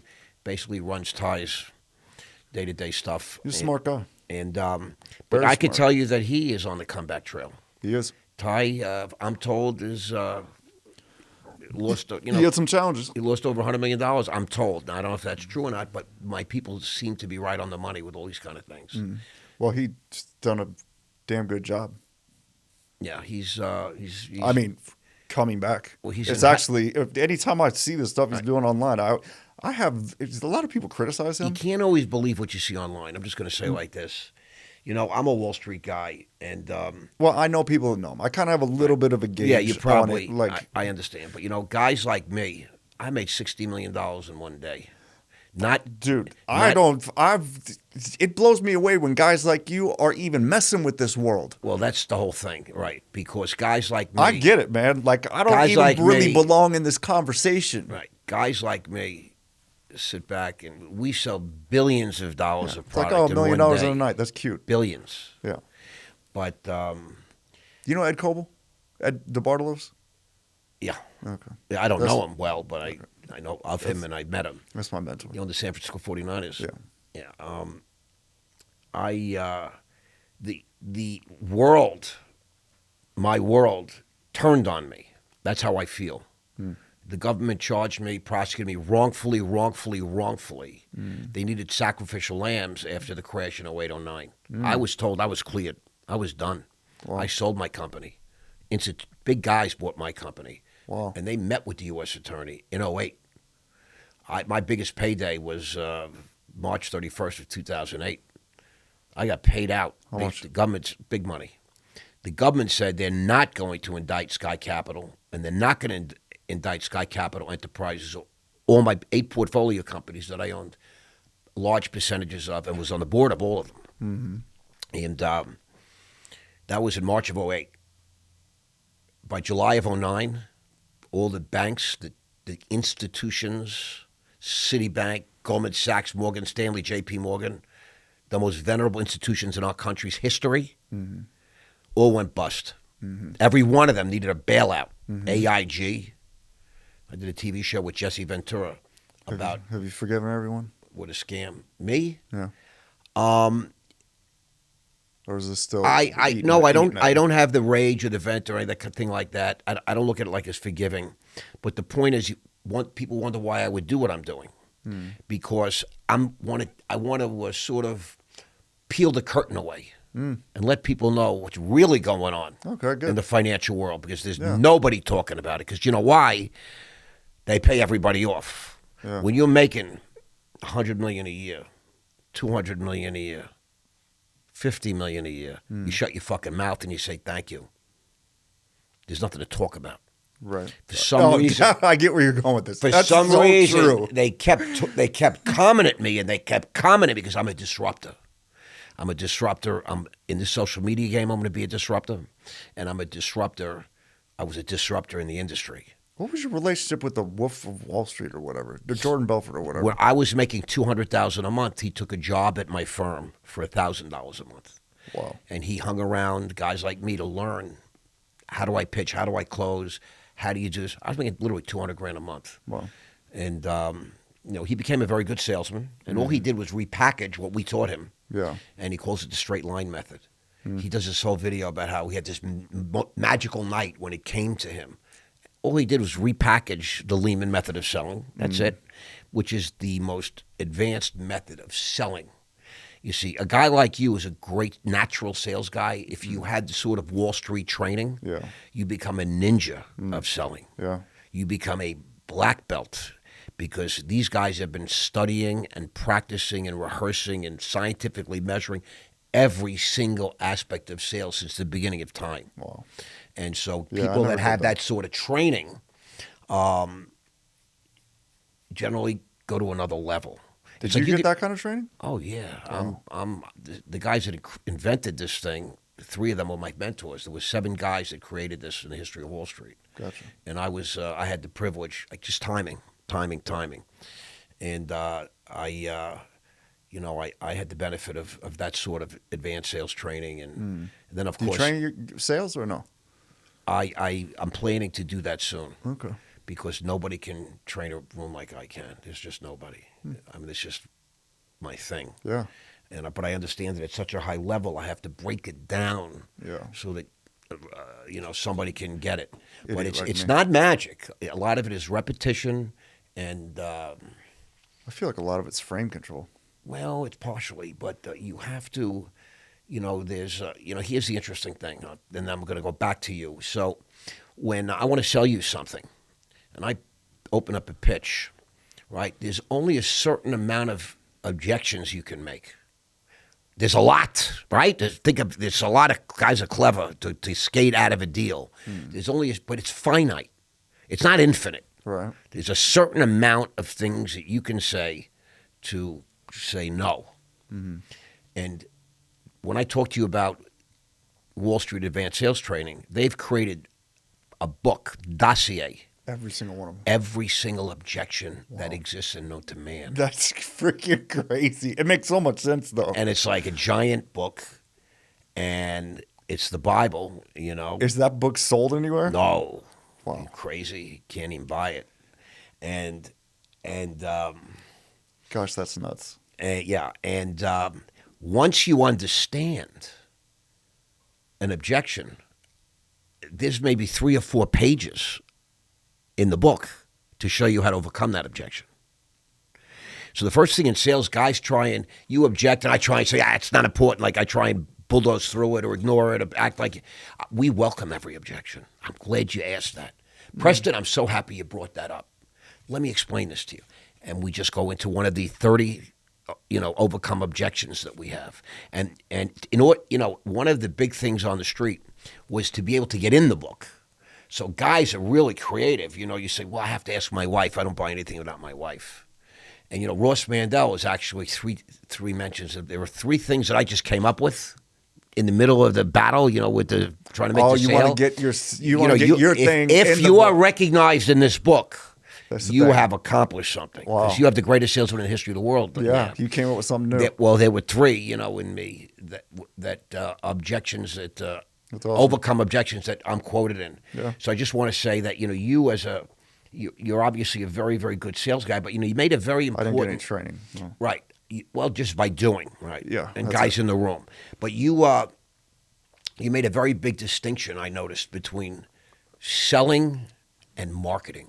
Huge. And so you talk to us about the difference. What's the difference to you?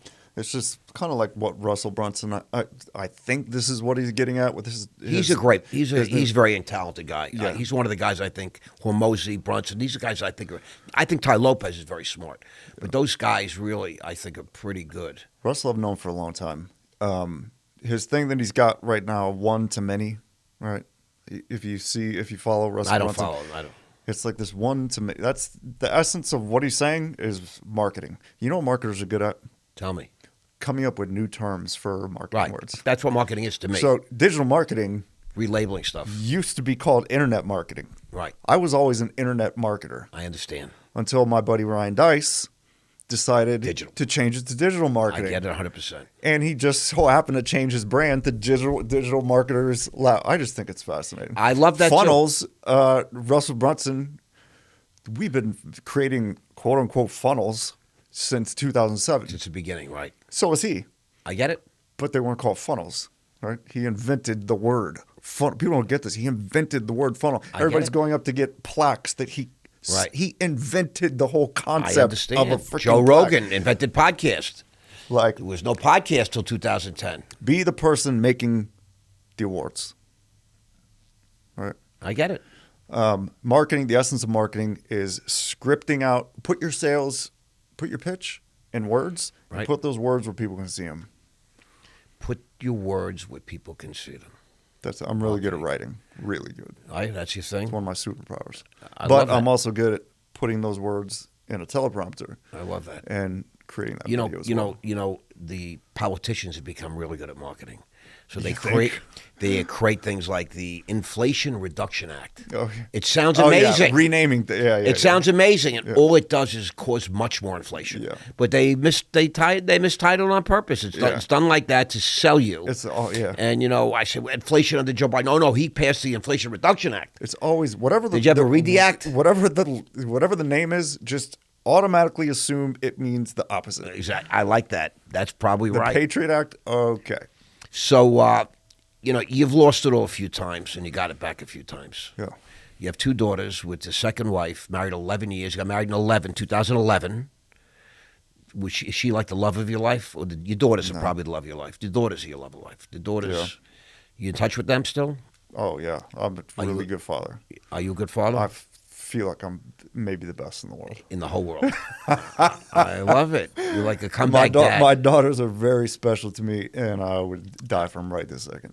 You can't be the best father in the world because I am. Yeah. Isn't that funny? We'll John's a good father. We'll battle it out. But, yeah, man, I love it. exited FreedomSoft, and I exited my baby and brought a baby, and I a get real it. one, the same month. Beginning of trouble, though. And it was yeah. actually that same month where I think, if memory serves me right, and I had just had my fifth back surgery. I'm going to get to that. Dude, it was like, I had back pain for 20 years, searing, like somebody who stabbed me. in the back. I have it still. I own a back company, just so you know. That will be gone in 2 months. Mark my words. You've had 5 surgeries. You're a bad but example. only because it took me that long to find the right guys who You get a fusion? What are they doing? had a for you? couple fusions.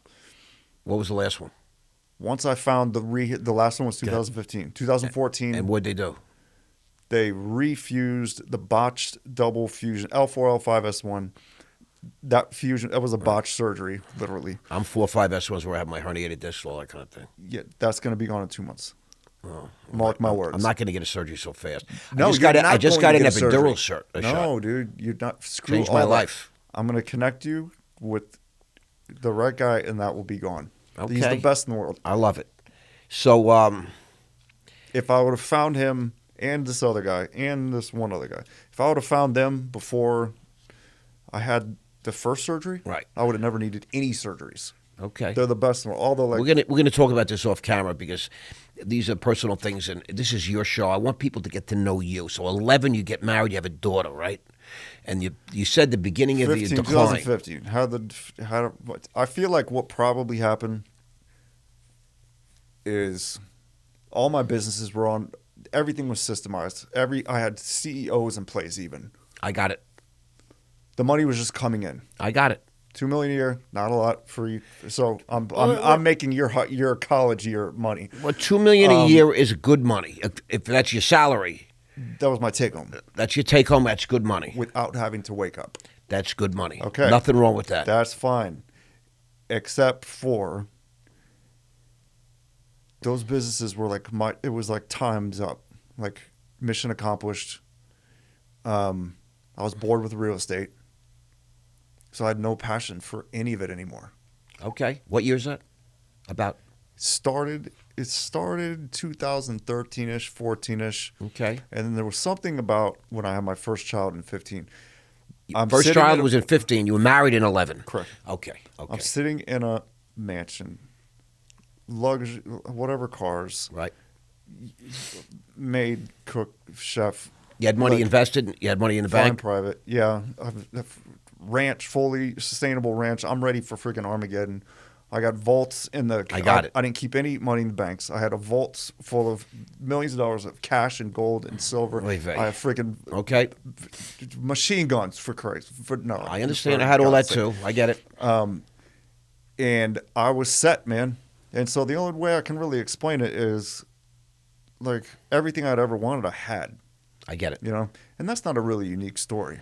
Like that's kind of like that's kind of dangerous place to be. Yeah, dangerous place to be. Except for the thing is I have been pushing on all fronts, including the spiritual front. The architect of this,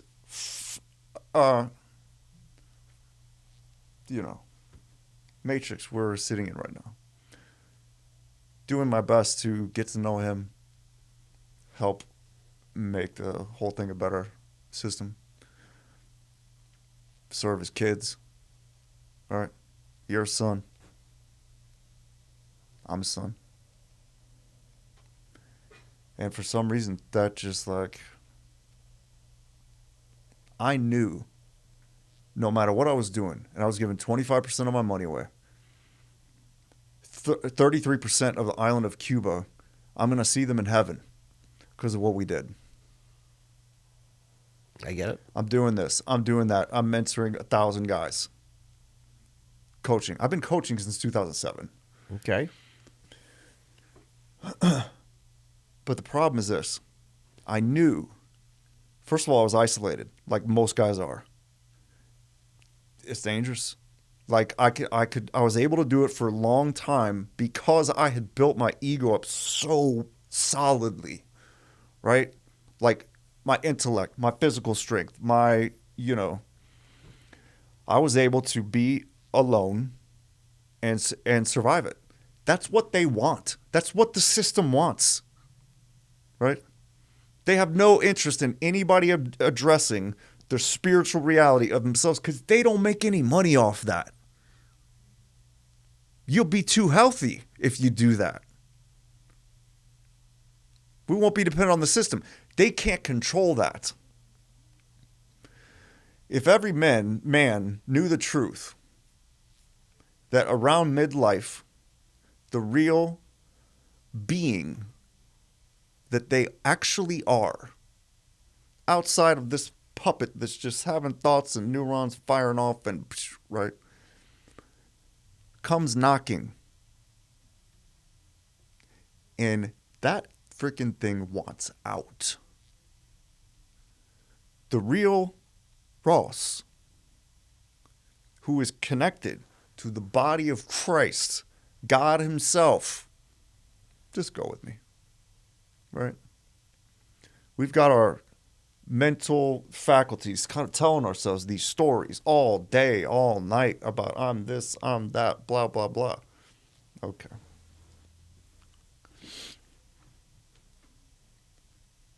Not one man in a million knows what's actually going on. The fact that around midlife, Carl Jung has this quote. You familiar with Carl Jung, the psychologist? I am. He's my favorite psychologist. He's not perfect, but he said it is true that prior to the age of 40, man, I just read this quote the other day. Man is just, I have it on my phone. Basically, you're like taking notes and studying and preparing for real life. Essentially, it's a really good quote. I tell people that you're a boy until you're 40. You're not a man until you're 40. I think that's true. And you're not a grown up till you're 50. That's how I talk to people. And there's something about having kids as well. Well, that's a gift from God, and not every man has kids. But I would tell you that that adds a big dimension to life. And we're scrambling to put our lives together and create this. Well, let me just center this conversation. So, you living in a big house. Yeah. Your businesses are paying you big money. Yep. Real money. You got a vault full of fucking assets. You got currency. You got commodities, et cetera, and so forth. You got weapons. Let's get right to the heart of the problem. You got a wife. You got a kid now, 15. But you know what I don't have? What don't you have? My mojo. So you lost your mojo along the way. I lost my mojo. I lost my superpower. I understand. I like to say, I'm listening to your story, and I like to say, as a real grown-up at this point, you lacked purpose. That's right. 100%. You lacked purpose. But even though I was doing all these great things, that wasn't your purpose, whatever your purpose is going to be. My heart, here's what I'm trying to get at. Everything was in my head. I understand. I knew it wasn't here. I get it.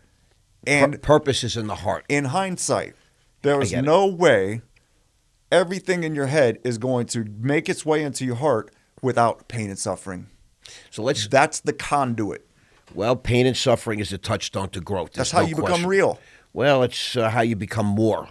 How much pain you can handle. But you have 2 Grammys.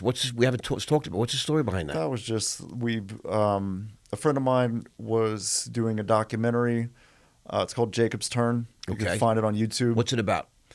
It is about an autistic kid who becomes successful in Little League, and it was so long ago I barely even remember what it was about. I funded it, and it was when you say you funded it. What the audience wants to know? What does that mean? But once you have a bunch of money, you could just do crazy stuff and have $100,000, $50,000. I honestly don't remember. So you put up some money, yeah, and so executive producers, right? They're normally just the money. Well, I'm an executive producer, and I've been the money. I get it, but I usually know some of the things that I it was like accomplished 20 years ago. I understand. Trust me, I get it. But and I have done enough. But Grammys are big. A Grammy award is a big thing. Yeah. You're recognized I wasn't there. I didn't go get it or anything. Right, but you're recognized by an academy. It's an institution. Yeah. It's to the world. It's a big deal. I mean, we can pull it up on the screen if you want to put. I'm just curious to know if there's any story behind it. That's all. There's not. Okay, Jacob's turn. For some reason, I don't know why, Ross, but nothing ever really was a big deal to me. Okay. Like. Your daughters were. So I had a deal with Atlantic Records. Okay. Where'd that come out? And so, it didn't come out because Are you a musician? Yes. And what's your guitar, vocals mainly, but I play drums, I play everything. So you're musically inclined. I didn't know that. Yeah, I've been the never came up. Music. Well, that's what I'm saying. There's only so much I can squeeze into a. I'll keep you here all night. I don't give a shit. I play. Ross Mandell doesn't play by these rules, bro. All right, good. According to the United States government, I don't play by the rules. Yo, let's go 7 hours. Post all 7 hours. Well, I just want to make sure we cover enough of interesting factoids about you. Yeah. Because so I helped start a church here. Tell us about the guitar. You play guitar? My dad was a guitar player. I taught myself the guitar. You good? Average. You play What I'm good at, acoustic guitar. You play Yeah. electric guitar. acoustic and vocals. So Raw Media, we're a media company, and we look for talent. And we found some real musical talent down in Miami. They just won the first and second round of Battle of the Bands. Wow. And they're in the finals March 19th at the Hard Rock Hotel. Awesome. We're going, and they're favored to win the finals. That's cool. They're pretty cool guys. Yeah. So I'm in this game a little bit too. Yeah. I just want to share that with you. If you want that story, here's what happened. Let's tell us a little bit. 2011, I just wrapped up a huge seminar. There was like 1,000 people there. In person. Yeah. An event we put on. You would appreciate it. We had the mermaids, the short, whatever they call themselves now. The dwarfs. Yeah. Go-go dancers. Actually, who freaking cares, man? So I went straight from that. You did a seminar. 1,000 people attend. That's a big deal. Back then, that was a big deal. It's still a big deal. Were you on stage? Yeah. And even did I perform at that seminar? When you say perform, you mean play an instrument or sing? No, I can't remember. I think it was after that seminar. So I'm flying home. I always wanted to. I was reading this book. Where was this seminar? San Diego. I had a place in San Diego. In San Diego? Yeah. What brought you out there? I had a penthouse in San Diego. I had a penthouse in Tampa. I see. And did your wife live with you at that time? She must have, right? No. But you were married for 11 years. I'm trying to think. We were married in 2011. Right. I started recording this album in 2010. Okay. And so on my way home from one of these events, done a couple. I was reading this book, The Think Big Manifesto. If you could be anything, guaranteed success, what would it be, right? Me? No, that's the question. Oh, right? okay. And it's a pretty common question. Yes. And I thought to myself, I'm like, a rock star. That's pretty cool to be a rock star, Yeah. I think. I think that's probably always what I wanted to do. Yeah. And I said, okay, you fill in that blank. Now read this list of things and pick which lie you're believing. I'm like, okay, well, this should be good because I teach this stuff. I get it. Right? I teach. I get it. Don't lie to yourself. Overcome. Think right. Do this, right? It's not going to happen. It's not on this list. I've got a good reason, whatever it is. Bam, bam. No. I'm too old. No. What? I'm too old. I was 35 maybe. Whatever this minus 2011 is. Right. You might as well be a senior citizen in the music industry. Kind of, sort of. Right? Yeah. Okay. 34. I was 34. Yeah, I've had to made it by then in that business. Absolutely. Once you make it, though, today they play to their 80. Yes. They're on tour at 80. But I was back then, dude, there was nothing I could not do in my mind. You're empowered. I'm like, okay. And you can perform. You can play. Nobody has ever done this in the history of the world. So what? So you're going to record an album. I did. What's it called? Well, I never released it because in the middle of it, so I paid this producer. I was working with Atlantic. I've spent like $75,000 on this freaking album. Went all over the place recording with very cool writers who like worked with Justin Bieber and all kind of crazy people. Right. We recorded like 15 songs, maybe 20. Okay. I don't remember. I do have them though, and it is fun to listen to. I actually just uploaded them to CD Baby not that long ago. I'm like, because you know what? Why not? Why not? Who knows? They're really good. But in the middle you of sing and play guitar. Yeah. In the middle of it, like I wrote all those songs. Right. With the help of some writers. I had back pain for so long, man. Since I was understand. 19. I'm sensitive to back pain. And I'm like, okay, I got to handle this. I have to get the surgery at some point. Let's just do it now, get it over with. And that was the end of my music dream. That first surgery, right? I wasn't able to sit or stand for 2 years. I get it. I Listen hate to to me. say. I wish I didn't get it. But do I you get get it. this? I worked from bed for 2 years. I launched 3 businesses from bed. It happens. Oh, not often. But it shows you that you can do anything. If your mind is right, you can do anything. Yeah. So I have this picture in my mind of the vaults. Yeah, I have pictures of both of them. Right. Just Side by Just side. so you know, I had Your vaults. I had Department of Homeland Security delivered me I had security clearance. I had owned a homeland security business. I had 5 companies, all this whole thing. I And just they did sent me not- these big $5,500 vaults that like were nuclear proof. You know, only the way you could have a problem if there's a nuclear bomb. Like that's what was on my mind. But to make a long story short, That's they were because you're loaded. smart. Now, so if you hit bottom or you lost everything, right? Because you lost everything after this story, right? Absolutely everything. Right. Literally. So you were draining those vaults. It doesn't happen in 1 minute. People have to understand when you have that kind of money, right? I made an investment that really hurt me very badly. I was like a derivative that I didn't understand. People were telling me it's good. Can you share about it? Well, it was. I can't share about it. Well, when you say derivative, right away, I got all excited because that's There what were I tax implications. do. Okay. Serious tax You implications. get in serious trouble with the IRS? Yeah. Do you still owe the money?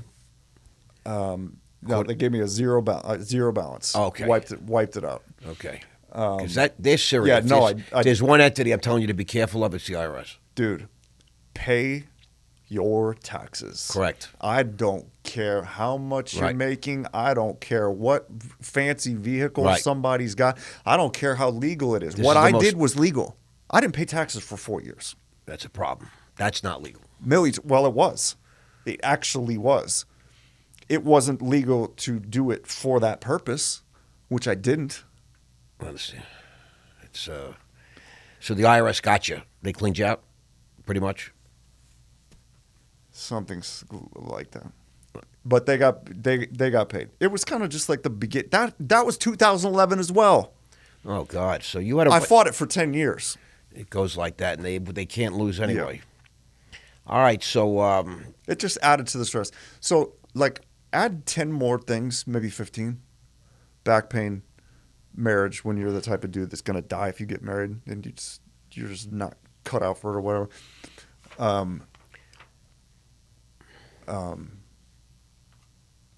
IRS. Just add like 15 more things to that. lot of issues. It just started snowballing. But it was like very insidious because I understand. Man, if just one of the things that I had to endure happened, so an ordinary, like, I'm not saying I'm anything special. It just feel like I just have a high pain if tolerance. God, intends to burn you down, you're getting burnt down. 100%. It doesn't matter what you do. That's what my take on it. Because certain things in my life happened, and it was like a coordinated attack, but that was uncoordinated, and 82 things went wrong, and it was impossible for that to happen, but it happened. So there's the God thing. What I want to ask you is. So today, let's move forward all the way to where we are today. Yeah. Comeback Kings. Yeah. Now you said you were born again earlier in our conversation. I was reborn again. Okay? So this is the kind of thing that can happen a few times in your life if you're lucky. You're blessed. Just technically speaking, you're born again once. With nuance speaking, Right. we're in a constant cycle of. I don't want to get into religious stuff. It's okay. There's salvation and there's sanctification. And sanctification is a process of cycling through pain and suffering, Right. respite, rebirth. But so far, the way I view it is it kind of spirals up. And around midlife, I mean, I've just seen it happen. That's when most guys drop. Right now, guys in their 40s are just like, they don't know what the hell's going on. They're just like, what is happening to me, right? And they don't have any frame for it, because the world doesn't give them one, right? If I didn't kind of know, because I kind of knew where I was headed, right? And here's what happened: that mojo, that superpower, all those businesses on autopilot. I didn't just stop working. Right. I started trying to start new businesses. I started to start doing. You were failing, fumbling. Nothing was working. Nothing was working. I'd never had something not work my whole life. I get it. And all of a sudden, nothing's working. Why? My personal opinion, Moses, his words, do not forget when you come into the promised land. Do not forget, it is God who gives you the power to make wealth. lest you should, I'm getting the verse wrong. Lest you think my power and by the strength of my arms I created this wealth. Remember the Lord your God, for it is he who gives you the power, right? And so I knew that in my head. As I was being extraordinarily successful, I knew I was being blessed. Okay. In my head. Okay, I get it. But it wasn't here. I get it. Right? I was in the driver's seat. And that's not realistic. That's not like, it's delusional. My personal take. Life, I'm going to, actually, let me not give you my personal take. I'm going to give you the rapper Ice-T's personal take. Let's see what Ice has to say. Good. Life is a roller coaster. For sure. You can't drive it. You got to ride it. I like that. I like it a lot because it's very much closer to the truth than what people think. So picture a roller coaster that has fake steering wheels sticking out. I get it. And everybody forgot they got on the roller coaster. And they think they're in a car. I get it. We're floating on a rock through space with everybody little ants that we are in the grand scheme of things, thinking we know something, thinking we know what's going on. Well, we the do know some arrogance. things. We know some things. But look listen, at the bigger frame. The arrogance. That's right. The arrogance of human beings. Well, my arrogance, no matter how You just happen much, to be particularly arrogant. That's I was. And I'm even more arrogant. I knew I was, though. Right. I would ask God all the time, God, please help me to be humble. I don't know how to do it. I don't know how to be successful in this world, but still be humble and still be like, I couldn't figure out how to do it. And so God figured it out. He removed. Yeah. He'll show you. My power. He'll show you what humility is. And so now I get it. Okay. And this is now very I just interesting. do my best to So just what is kind of Comeback go Kings? with the flow. I help, so combatkings.com. Okay. It's an organization, an entity, legal entity? Yes. You have a website, .com, right? Combatkings.com. Social media. Can we find it on social media? Instagram.com/me, Preston Ely. Okay. So this is, I just launched this. This has been very fortuitous timing. This is like brand new. We're right at the beginning. I love it. And do you know how hard it was to figure out that this is what I'm supposed to be doing? It was agonizing. I went through 4 or 5 different businesses last year. Listen. Keep in mind, I was homeless 2 years ago. For the comeback kid not to be running Comeback Kings, I find that odd. Well, I'm helping. I think it's perfect. I'm helping make other comeback kings, and I'm helping them. This is the crux of the pain for people. It's a vocational identity crisis. I like that. A vocational identity Okay, crisis. yeah. Let me try to. It's the Vic from all Victim. That woo-woo stuff I was talking. Sometimes it takes me a lot of words, Russ, to get to the. I noticed. To bring it down to earth. I noticed. It's a vocational identity crisis. That's the Vic and Victim. That's the Vic and Victim. I love that. It's the Vic and Victim. I love that. You're identifying what a victim is. You've been doing this thing your whole life, and it's working, and all of a sudden something working. just feels off. Right, or it's empty. It's empty. It's not, you can't even figure out what it is exactly. Right. Okay, well, there's 2 things. One, all these different, so like some people, how do I know when I'm about to have a come up? Right? How do I know when I'm about to level up? Right? Things don't feel right anymore. The people you're around, they barely even kind of make sense. When they're talking, it almost seems like it's like you don't relate to the same environment. The environment's kind of You're changed. moving and they're static. They're standing still. Yeah, but it's a vivid experience. It's a way that you start. Vivid experience. These are great words. You start experiencing life where things just stop making sense, and it's like it's a little bit surreal. It's like I always enjoyed this. Why am I not enjoying it now? Like, right? Like I had a moment when I first had an encounter with the Creator, and then came back home and started doing cocaine. Now we're going back to 98 or whenever the heck that was. I was trying to get to that, but okay. The drugs stopped working. I know that feeling. I'm like, what is going on? I'll take ecstasy. This is a long time ago, man. I hate that I'm even having to talk about this. It's making This me is feel like a scoundrel, Ross. Well, you resemble a scoundrel in many ways. You know what? I was trying to decide what to wear today. I'm like, you know what? Should I dress up or should I just be what I do every day? And You got to be authentic, bro. my mentor, my billionaire mentor, my one mentor who's a billionaire, only mentor I've ever hunted down, ever. I sent him a cold email, skilled like a Lehman salesman. I love it. The best. Every word was properly picked to get him to say yes to a meeting. And he did.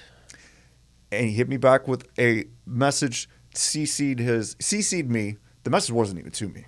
It was to his assistant. I get it. Put Preston in for 15 minutes tomorrow. Perfect. What should I wear? Should I put on a suit? Should I? Nah. T-shirt, hat on backwards. You don't want to look like a slob. Huh? You don't want to look like a slob. No, but definitely not. You want to be. You could not. Do I look like a slob now? No, you look like Preston Ely. It's okay exactly what I expected. Is that right? Yeah. It's okay to be who you want to be, regardless of what the heck that is. But keep it tight. Be real, but tight. I Keep get it tight. I get it. All right. You got to know how to pull it off. Bring me back here. Where are we at? I feel like we're about to wrap this up. No, we're good. We still got a little ways to go, but you're leveling up and Vocational you're leaving identity crisis. But crisis. And we talk about leveling up. Okay. Well, look, here's my personal experience. The reason why I fell to the degree that I did, got addicted to Adderall. That'll do it. 5 years. 8 years maybe. Adderall is methamphetamine, bro. Destroyed me. It's speed. You might as well doing crystal meth. Look, here's the deal. Are you on it anymore or no? No. I held out. But I see you, a guy like you, I see why you would take Adderall and why it would work. But I also understand addiction. Well, and I understand why it would turn on you. It cannibalizes you. Yeah. But I see why initially it's an amazing thing for you. Well, for me, Keeps you focused. It wasn't just the focus for me. It was more like I was in so much pain. With the back? No. That was done. I was in pain existentially because I had lost my purpose. I was losing my identity. I have learned that purpose is the key for men like us. It's like I went from doing my social media, if you look on YouTube right now, you will find videos of me doing dumb stuff with there was not even such a thing as a smartphone. We didn't use phones. It was an iFlip. Right. You could have I don't been know if you remember those things. Of course I do. There's videos on there from freaking 15 years ago. Maybe longer. That was fun. Well, all the fun went away.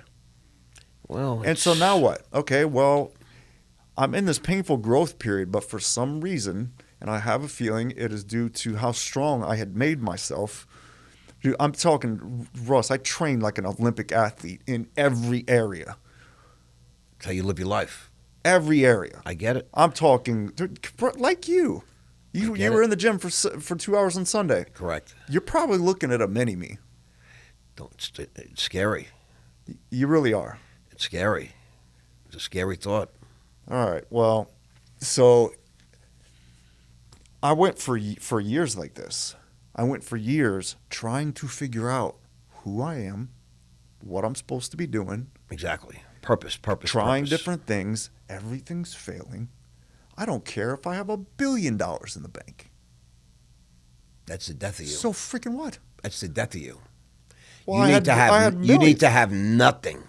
Okay. Then you find your purpose. I had a friend who's like super spiritually in tune. He actually did his first real estate deal with me, and now he does this huge, he just exited this huge real estate mastermind thing. He was at my house. He was looking around. It was this big party we had put on. We're on the water in Davis Island.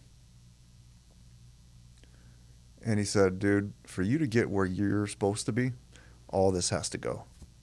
I get that. I understand you now. I understand you a lot better. I remember when he said that, it struck me as so disturbingly true that I instantly knew it. I knew it. And then it happened. I think it was a few weeks from then. So I read the Bible every morning. And I would just flip it open randomly. And whatever my eyes land on, they land on. You know the story of Job? Backwards and forwards. Of course. I am Job. Me too. He lost everything, right? And then what happened? Everything. Everything. Becomes the richest man in the world. Went through hell, and then ended up getting, and he had this huge battle with God. He was really, God, what Jordan Peterson calls it, wrestling with God. Right. So what was I doing for all those years? And I was wrestling with God, right? Well, not quite, but I get it. Well, that's true. I was just trying to double check what I was saying right there. That is not a I'm perfect listening analogy. very carefully. I get it. Good. I flipped open to Job 1, like the beginning of the story, where Satan asks God for permission to wreck Job. Yeah, Satan says. And God says, okay, go ahead. Just don't kill him. Have some fun. Whatever. That's a pretty sick thing, by the way. God is not to be trifled with. Well, he's got a sense of humor, too. Yes, he does. Or else we wouldn't be funny. Right, and he's played with me pretty good. So what I want to do is I want to understand. I flipped to that 3 days in a row. Just say randomly. I get it. And then I just started losing things one by one. You got to remember the story. In the story of left. Job, the part that guys like you and me don't focus on is that Job was the most righteous man in the world. Yeah, that's convicting. I have never been considered the most righteous man in the world. Me either. I like to think I am. I don't. But nobody else would say that, that's Ross Mandell, he's the most righteous man in the world. But Yeah. Job was looked at that way. Yeah. So that's something to consider. Yeah. But I want to talk about, so in your story, I understand that during the periods of your life where you crashed and fucking burned, where you lost everything, hence the name, Comeback, the church or members of the church or the teachings of the church have been of great solace to you. It's the only reason I'm alive. And you've used those lessons and those teachings Big time. to find your purpose, sort of reboot. Sometimes you have problems. I'm trying to do this thing on my phone. I'm like, first I want to take my phone, I want to throw it. And I said, tell my friend, I said, what should I do? Because I'm not handy. He goes, try turning it off. Reboot. And I reboot it. Yeah. And it reboots and it works perfectly. Happened to me today, just so you know, with my laptop. I'm screaming at some lady on Rackspace. And we turn it off, we turn it back on, and all of a sudden I click on something and it works. But to make a long story short, I think you need an occasional reboot. Yeah. So you're reminded what's really important in this world, and that as a condition of your prosperity, a condition of your superpower, there's something attached, right? And that's what I believe maybe you're going through now. So Comeback Kings, if I read what I read correctly, it has to do something to do with the teachings of the church, things that you've learned, so forth and so on, or is it all just you coaching midlife guys that are struggling midlife, so to speak? Is it? So I do two different things. I work with high level entrepreneurs. Correct. Who've lost it all and they're trying to they want to fast track it. I don't have time for community stuff. Like I need you, right? Right. So I do that, and then there's the Comeback Kings community, which is 2 group coaching calls a week. All my training there, I have like a personal development course, probably similar to you.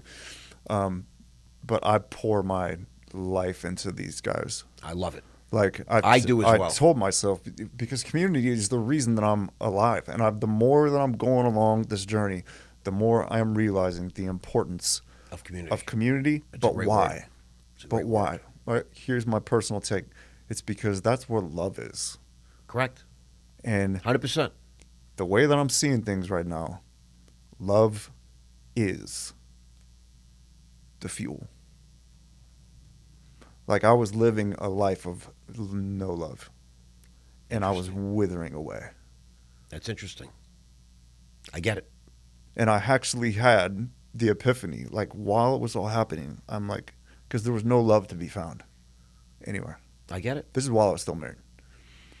And I said, what if without love, and this is me trying to come back and not being able to do it. I get it 100%.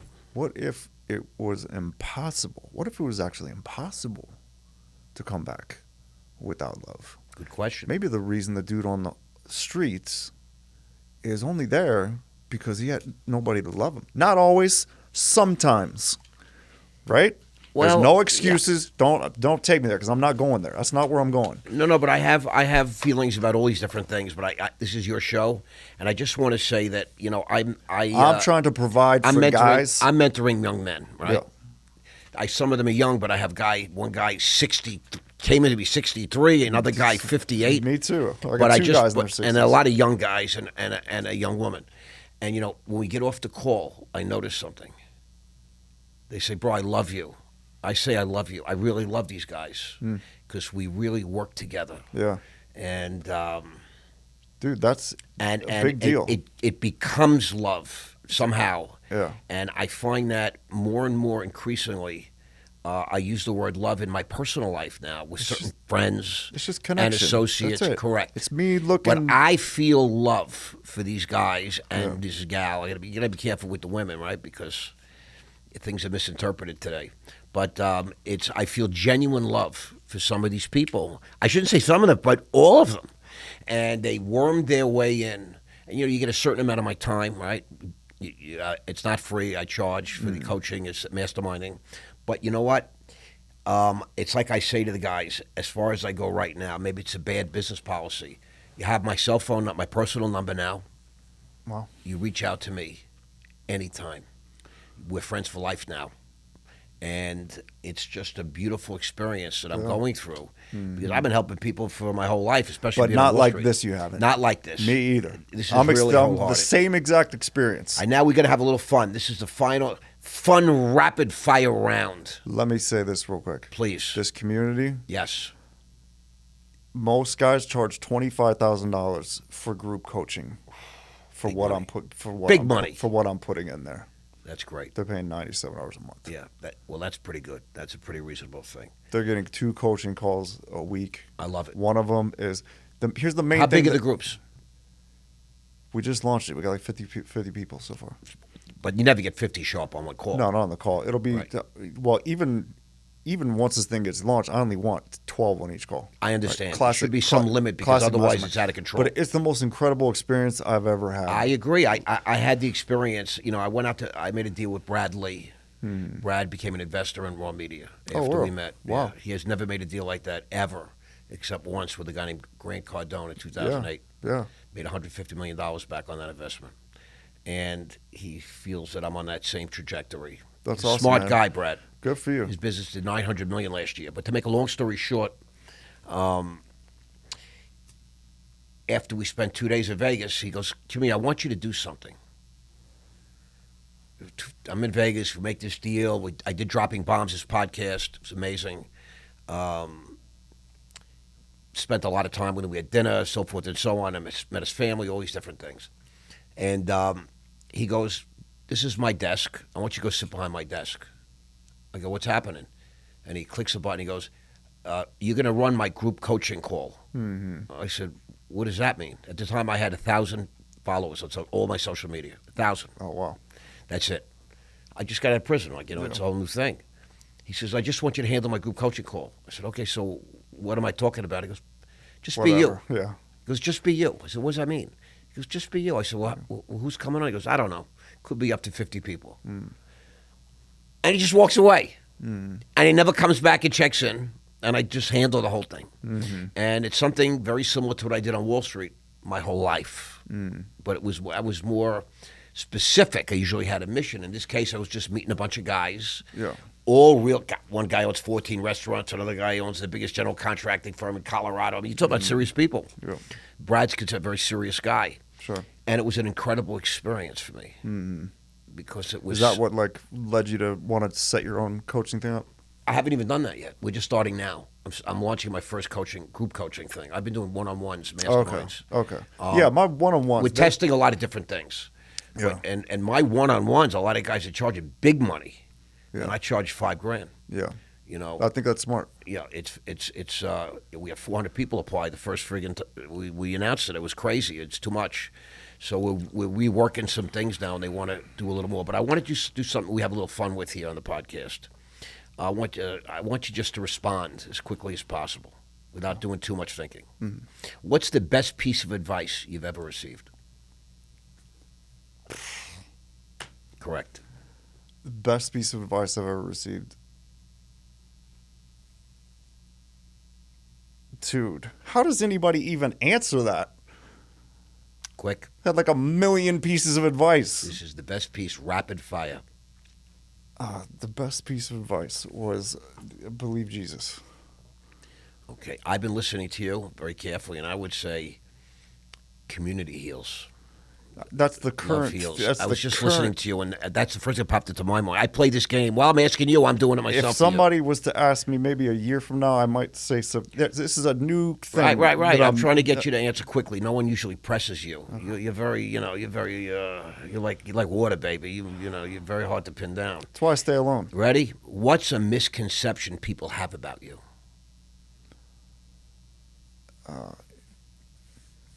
Do you know what makes this hard?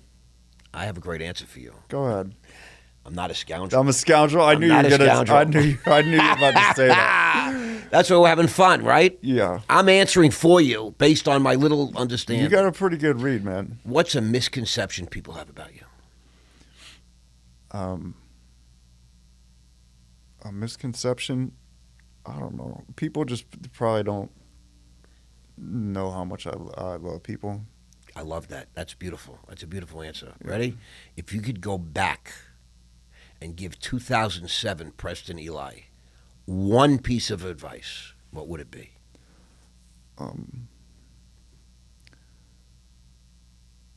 Don't stop posting on social media.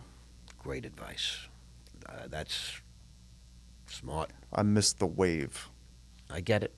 You sat out the wave. You sat it out. It wasn't like you were in prison. Let me rephrase that. You chose to. Let me rephrase that. I let one wave go. I understand. All right. Who would play you in the movie about your life? Leonardo DiCaprio was the first one that came to my mind. Okay. I have no idea why. Well, Wolf of Wall Street. You're a big thinker. Well, you weren't on Wall Street. But, Well, I'm on, this is a Wolf of Wall Street. He plays quite a few scoundrels. Does he really? Well, he does. Catch Me If You Can. He's played the. All right, now I see the beauty in saying the first thing that comes to your head. Yeah, because you try to get into your subconscious. But it was very good. Okay, what's next for you? What's next for me is building up Comeback Kings, really big. I love it. You gonna get married again? Yeah, I am. Probably within a year. You with somebody? No. No. Okay. I mean, a year's a quick time. Yep. If I was advising you, I'd say we're not getting married so fast. Yeah. Where do we find you? Where does everybody find you? Instagram is the best place. Instagram.com/Preston Ely. E-L-Y? Yes. It's not Eli? Mm-mm. Ely would be E-E-L-Y. I'm just being difficult. My parents really made my name difficult. I'm being difficult right now. No, my parents did. Really? Your last name is E-L-Y? Is that your real name? My first name is Roger. Right. Middle name's Preston, so I had every single year in school. That's a very fancy name, bro.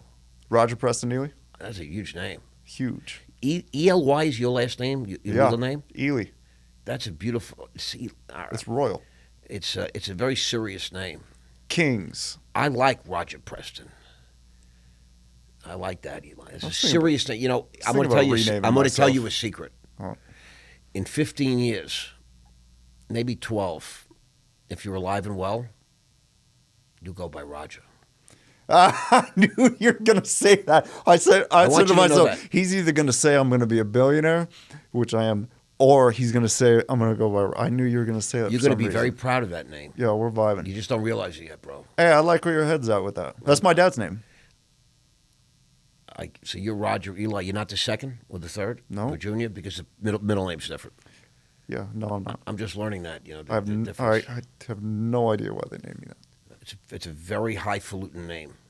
You got to live up to that name. We got to be highfalutin, or what are we doing, Ross? Well, it comes with age a little bit. A lot of wisdom comes with age, trust me. If you don't get wise by the time you're 68 years old, you're doomed for your life is shit. You got 99 problems. But I just want to say it's a privilege to have you here today. Yeah. I feel like I got to know you. As much as anybody can get to know you in one sitting, I feel like we did a pretty good job. Yeah, man. I feel like we're vibing. Well, I just want to help. I want to say one thing that will help, that would give somebody the most help. In closing, let's go. Possible.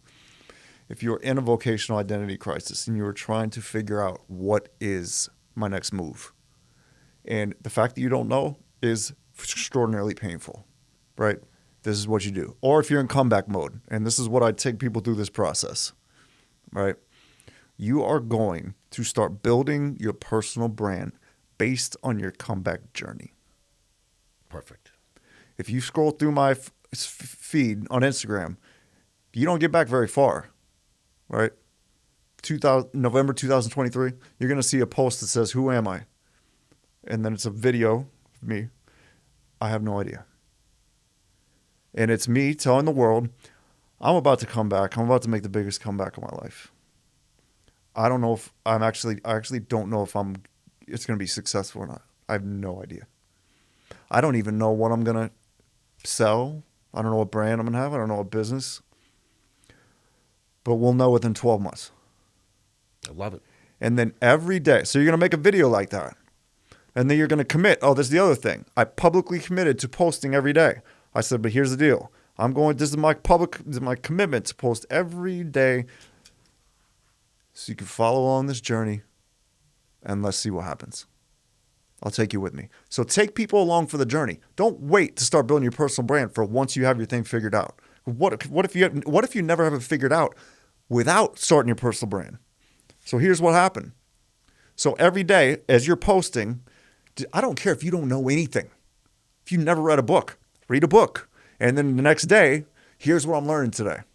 Whatever. Try to add value. And then as you're going throughout that year, you're going to start. There's never been a better time in the history of this freaking planet to solve this problem, to find purpose, to figure out what are you passionate about doing, because you don't know until you try it. But it's always, historically speaking, has been very expensive to try things, right? You might have to get a bank loan, start a business, figure out if you like being a sandwich shop or whatever the heck, right?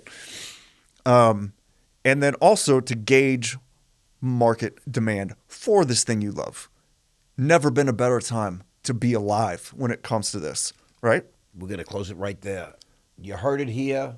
It's never been a better time. You heard it from the Comeback Kid, Comeback Kings, Instagram. This is your chance. You want more info? Hit me up. Rebuild your life. Thank you, bro. Yeah, man.